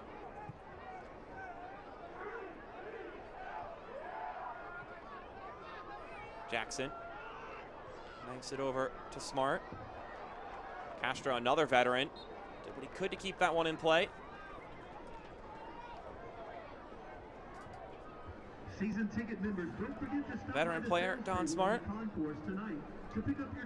Played under a lot of regimes, a lot of coaches, much like Nacho Novo, who mentioned he has pulled a little bit away from every single coach and manager he's played for. He said he's a better player, coach, and man because of each coach he played under. As McKinnon zips this one across, just out of reach of Coutinho. Coutinho gets by two defenders, but then the touch escapes him. As I was saying about Nacho Novo, I mentioned Rangers legend. And he mentioned when it comes to being a head coach, knowing the players is so crucial, as that one is headed straight towards Causey. Yeah, the ideas have been good tonight from Greenville. The execution with the final shot, though, has not been good enough to get them a goal tonight in that potential home game in the quarterfinals.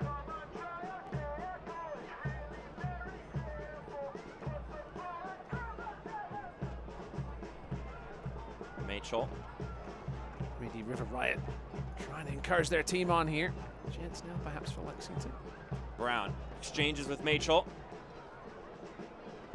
Running out of real estate, he plays it back to Nico Brown. Green. Mitchell once again tried to dice that one through to Nico Brown, but Greenville up for the task and will now push it forward the other direction. Jackson knocks that one out. It's all about the players and understanding each individual player. That's what Nacho Novo was telling me. A happy training room is 85 to 90% of the job being done. Then you get into tactics for the last 10, 15%. You need to know the character of every single player. Yeah, he said there's certain players, I won't mention names, that don't like to be shouted at. They just shut down when you do that. careful with some of them. Everyone ticks a little bit differently. They have different ways that they best receive information and I guess instruction.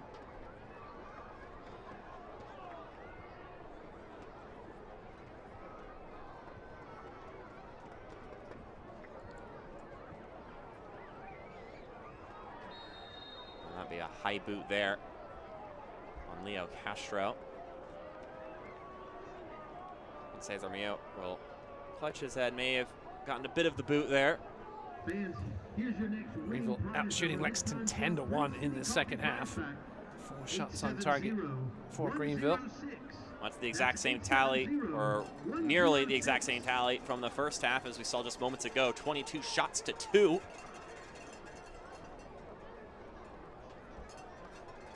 Labovitz with 5 shots himself tonight.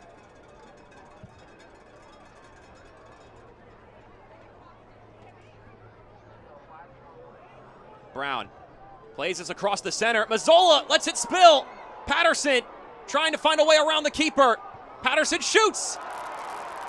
And that's excellent from Lion McKinnon, backing up his keeper.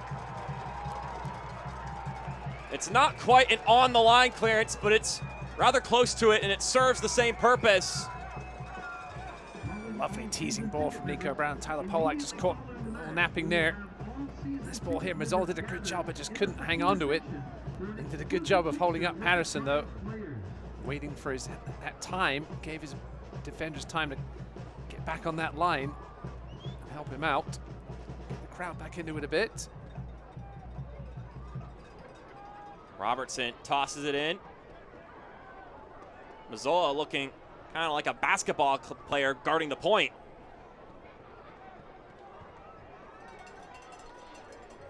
Brown plays this one in.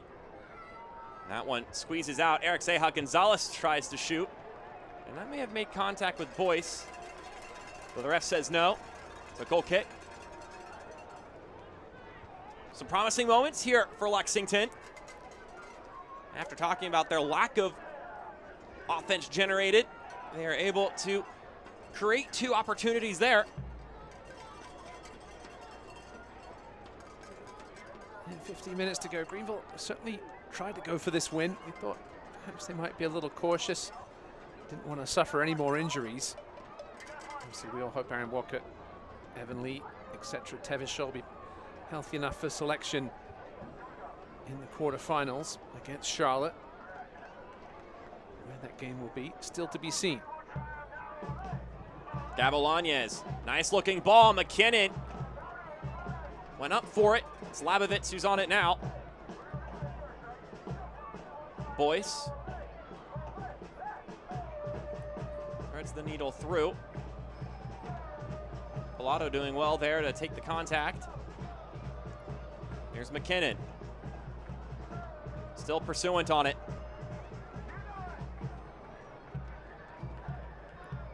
Boyce. After Greenville recollects it in their favor. Gavilanes trying to find McKinnon. Now it's Boyce. Triumph just trying to crack it down and find that little bit of sharpness they've been missing in this game. For one reason or another, just haven't quite been clean enough, been clinical enough to find that goal they've been sought after. That's good from Gavilanes. Ball comes in. McKinnon tries the shot, and he drags it wide. Deflection, though. Kimbrel Jackson. It'll be a PNC corners for kids. Lion McKinnon, we highlighted him at halftime. 4 goals scored earlier this season, League One record. He's worked hard in this game, McKinnon. Some defensive duties as that wing back. Yeah, preventing the goal from being scored, being his biggest contribution so far this evening. Gavilanes brings in the service, punched away by Causey. Boyce, nice touch to bring that one down immediately. Rips it back in. And then a whistle blows from the contact from Jamie Smith. Austin Causey's had a solid night between the pipes tonight for Lexington. Been there when he's needed to. Hasn't made any spectacular saves, but been very steady. Good to see for a youngster like him, youngish, right?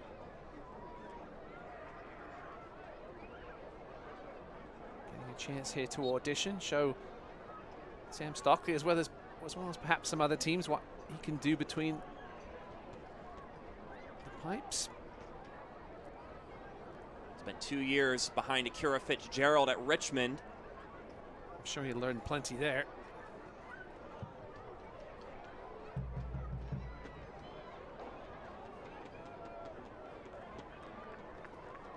John Hart's gonna reach into the bag with 2 more changes here coming up.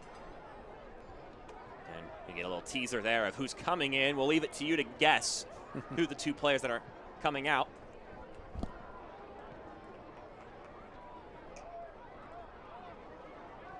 Pilato.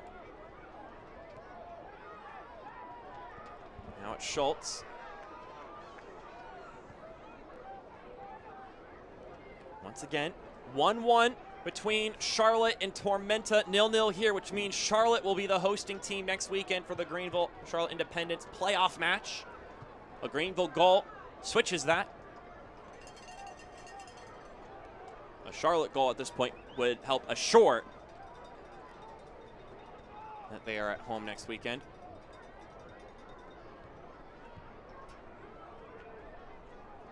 Robertson. Only 3 shots on target in that Independence Tormenta game.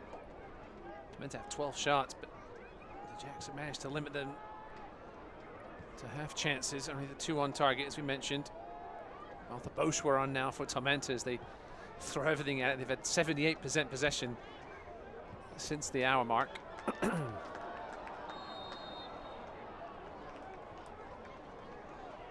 This one will come back for Lexington. 10 more minutes plus stoppage time left in their season.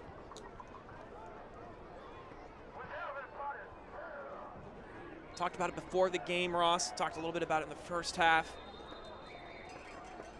Obviously not the season they aspired for, maybe.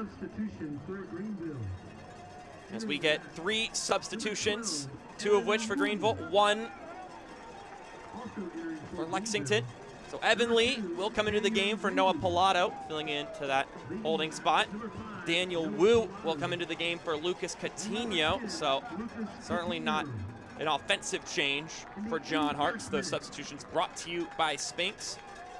And then on the Lexington side of things, Charlie Machel will make his final exit of the season for Lexington. Spent a lot of the year donning that captain's armband, and in will come Diallo Irakoze. Well, that's an interesting substitution there. Wu on for Coutinho. Daniel Wu, obviously a defender by trade, can play midfield if need be. Ball comes serviced in, it bounces around and in! And Lexington, straight off the dead ball, through some Greenville misfortune, have the advantage. Greenville, off those substitutions, just caught asleep at the wheel there. Mazzola came out for it. Take another look at it here on the replay. Greenville play, it was just unfortunate where Jamie Smith was, and it's going to go down as a Smith own goal. Mazzola tried to punch it as he often does. So, well, that pretty much sews it up, Mark. Just an unfortunate mishap for the Greenville Tribe in Lexington. They will be graciously accepting that same misfortune. And now we'll be looking to hang on here and finish the season with 3 points. Which I was just speaking about before the substitution. Still a lot of positives to take away from this season for Lexington. The rise of some of these players really demonstrating their talent. You prove that you're able to compete with anybody in the league It was just about some of the finer details in critical moments.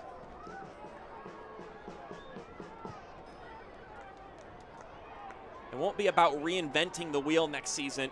It'll just be about sharpening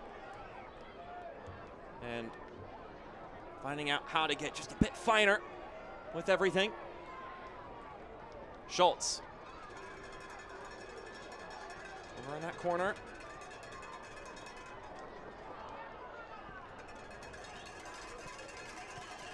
You can't say Greenville didn't have their chances to win this one tonight. Just not enough clinicality in the final third. Irakoze gets to this one. And he may have missed his target there, but Don Smart is on the end of that ball.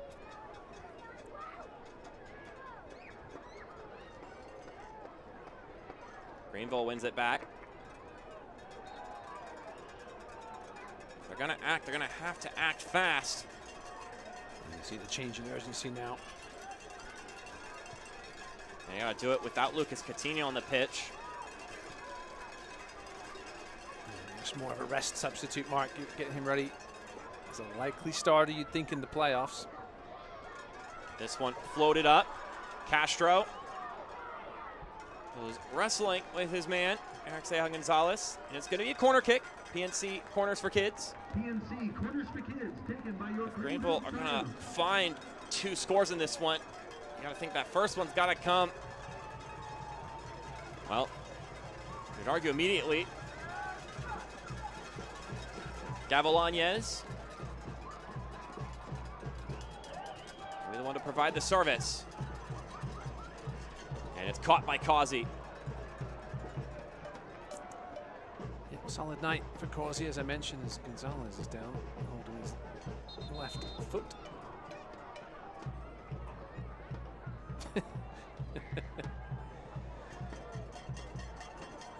Joe Surgan not going to have any of that, telling Alexei Gonzalez to make his way off the pitch. He'll get waved back in.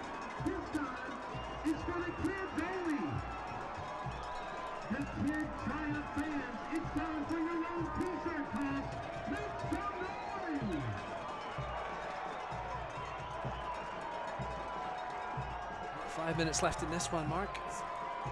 Doesn't look like we'll be having a game here at Paladin Stadium next weekend. It's been a pleasure to work with you as always, sir, this season. Oh, yeah. Thanks to everybody behind the scenes. Make us look good every week. Producers, replay operators. Thanks to everybody for tuning in at any point this season to any League One game on ESPN Plus. Reedy River Riot for making noise all night long again. The second best way to watch USL League One matches, of course, the first being like that guy there on site, watching it in person. Yeah, hopefully some Greenville fans will make the trip, I'm sure they will, to Charlotte. Irakoze, play this one back.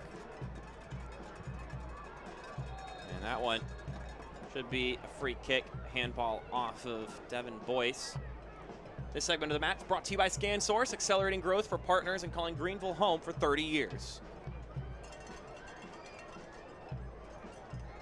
Shout out to all those fans who mentioned it on Twitter this week ago, the extra distance to produce content, whether it be written content, podcast content for the league. I know you and I, Mark, listen to a lot of those podcasts. I know the players do, the coaches do. And we don't always get the support of the local media in many of these markets, so some of us, those podcasts and written articles, the closest we get to that local media.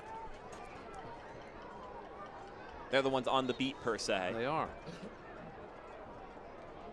Several league-wide podcasts now, as well as not all clubs with individual ones. Some of them do. Greenville playing down, Boyce on the edge of the box. He took that free kick somewhere. Looks like he took that one square in the side of the head. Oh, yeah. Devin Boyce needs to take a seat.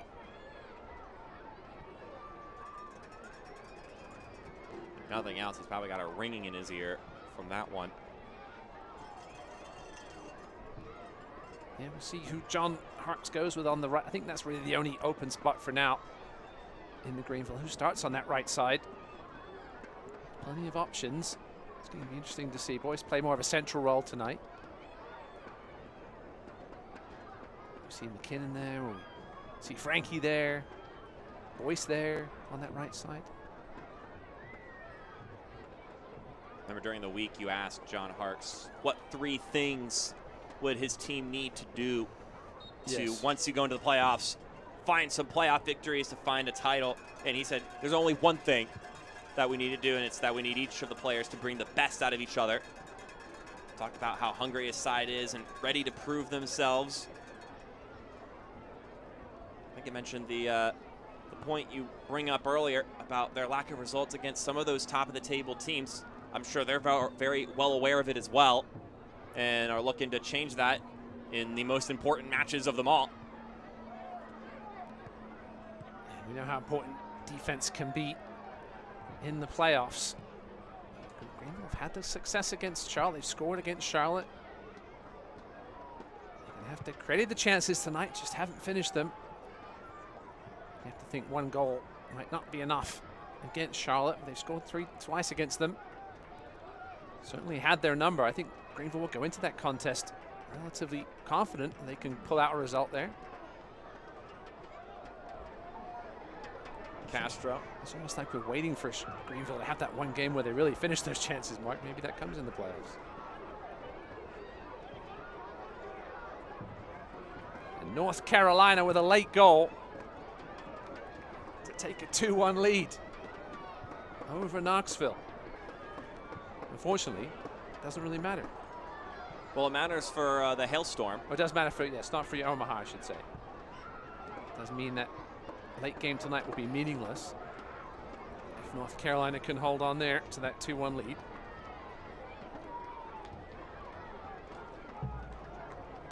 Garrett McLaughlin with the goal for NCFC. Stinks substitution for Greenville. Will not please Eamon Zayed. Entering the match, number 7. Another substitution for the Triumph. Alex Cox-Ashwood making his 13th appearance of the season. He'll come in for Liam McKinnon. The substitution brought to you by Spinks. The Frenchman. And the chance to earn some minutes here as we wind down on what looks to be the end of the home stretch for the Greenville Triumph. The 4th official has indicated 4 minutes. And we're going to get 4 minutes of stoppage time brought to you by Engineered Sleep, the best handmade mattresses in town. Visit engineeredsleep.com for better sleep. Offside flag goes up, and Lexington will run out more of this clock. Again, looking to see the end of their season with 3 points on the board. 7 minutes of stoppage time in Charlotte, Mark. Be sure to take your winning green Tormenta, 7 minutes to try and find that goal that would propel them into that 6th and final playoff spot. We don't blame you if you want to turn over to that game at this point. Not much left to play for here. Unless Greenville can somehow find a bit of magic in these last 4 minutes. Here Koze. Goes over to Kimball Jackson. Would mean the defending champs, as well as the defending regular season champs, would miss out on the playoffs. Crazy how that works. Just goes to show you about how hard it is to stay good in this league.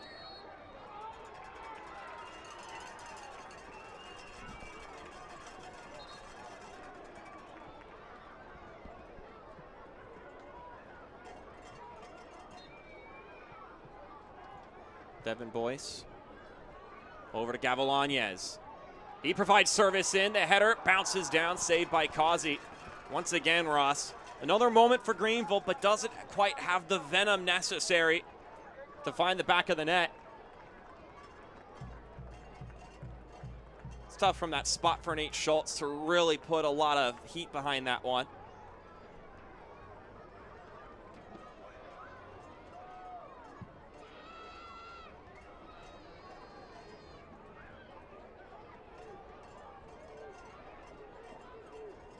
Pollock plays it back to Mazzola.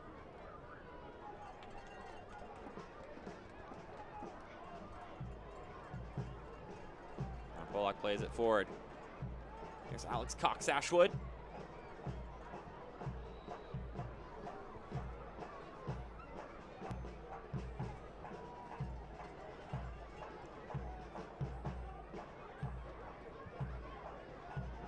Daniel Wu hasn't gotten a lot of touches since he subbed into the game.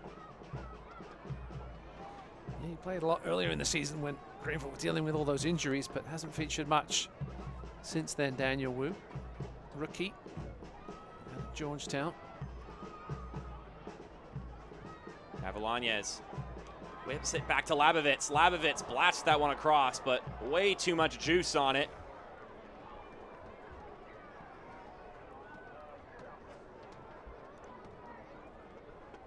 I'll tell you this number, Ross.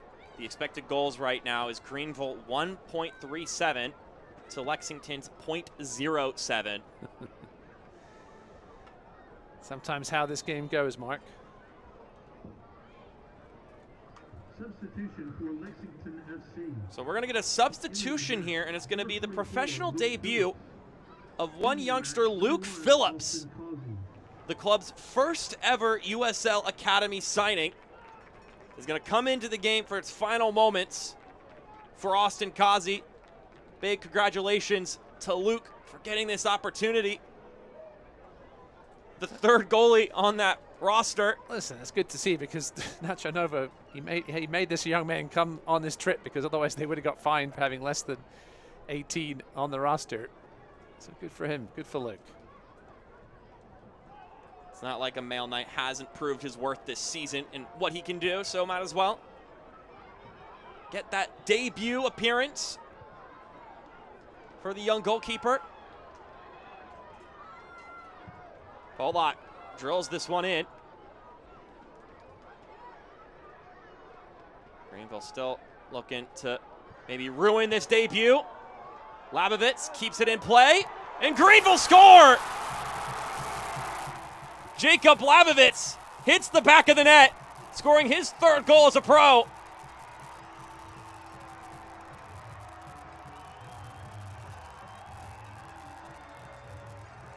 Jamie Smith, the one knocking it home.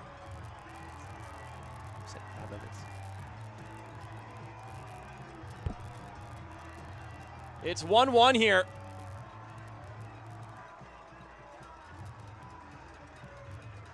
Labovitz was the one who carried it in, and then Smith knocks it home.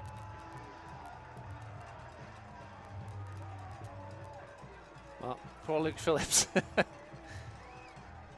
First professional appearance, first professional goal allowed, but probably too little too late for Greenville, unfortunately. That goal brought to you by the YMCA of Greenville. And he'll give a little smile, but it's a 1-1 draw at the end of the day. And unless Tormenta have an explosion of goals here in stoppage time, Greenville will be going on the road against the Charlotte Independents next weekend in the playoffs. Meanwhile, Lexington denied the chance to have 3 points in their inaugural season's final match. 1-1 your final score here. Well, I know Lexington have seen enough of Jamie Smith this season, unfortunately. Another late goal for the defender, taking the win away from Lexington. And I'll share some love with Nico Brown, former teammates from last year. But that is how this one will end here.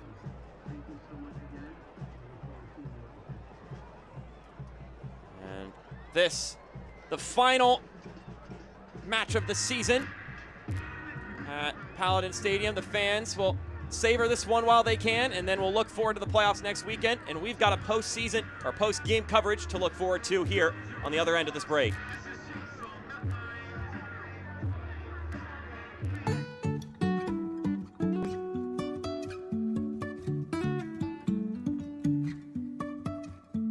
Life is a winding road, no telling where it goes. Driving through days and nights, won't stop for traffic lights. And I really wanna know I'm just feeling a lot of pressure. There's big shoes to fill. It's your time now, Tommy. I know you'll keep it special like your dad did. If we can keep this business growing, I think that's the best way to honor him. Well, I was there for him, and I'll be there for you. About this new location? He would have loved it, Tommy. Let's find a way.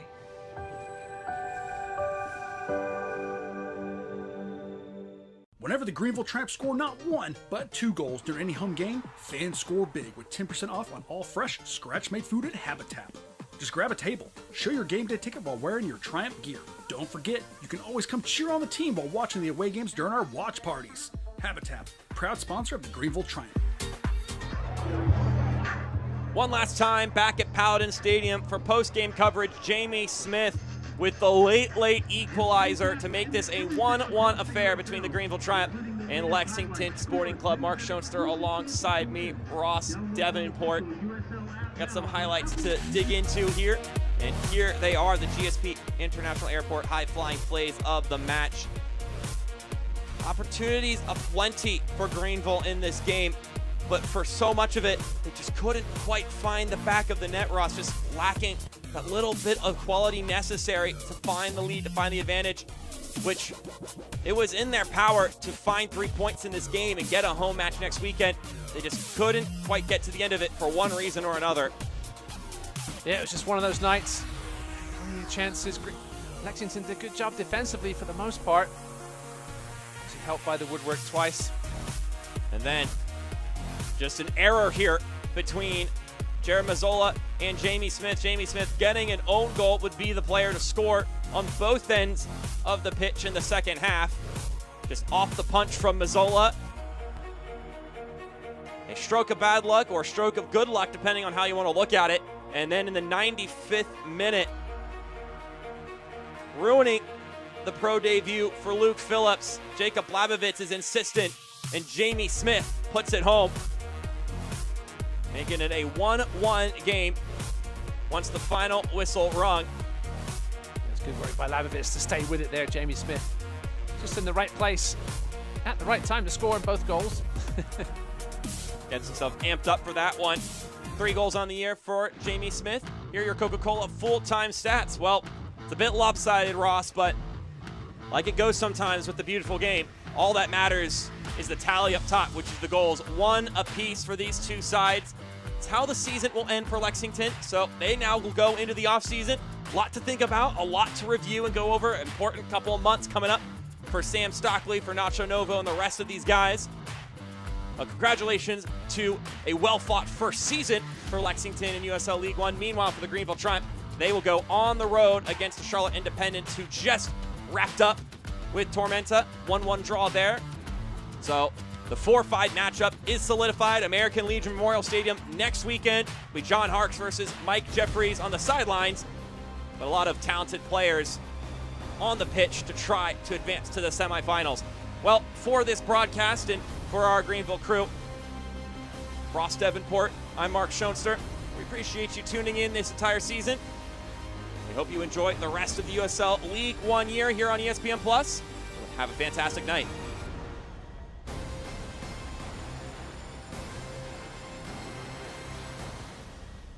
This copyrighted telecast of the United Soccer League League One cannot be retransmitted, rebroadcast, or reproduced without the expressed written consent of the United Soccer League League One.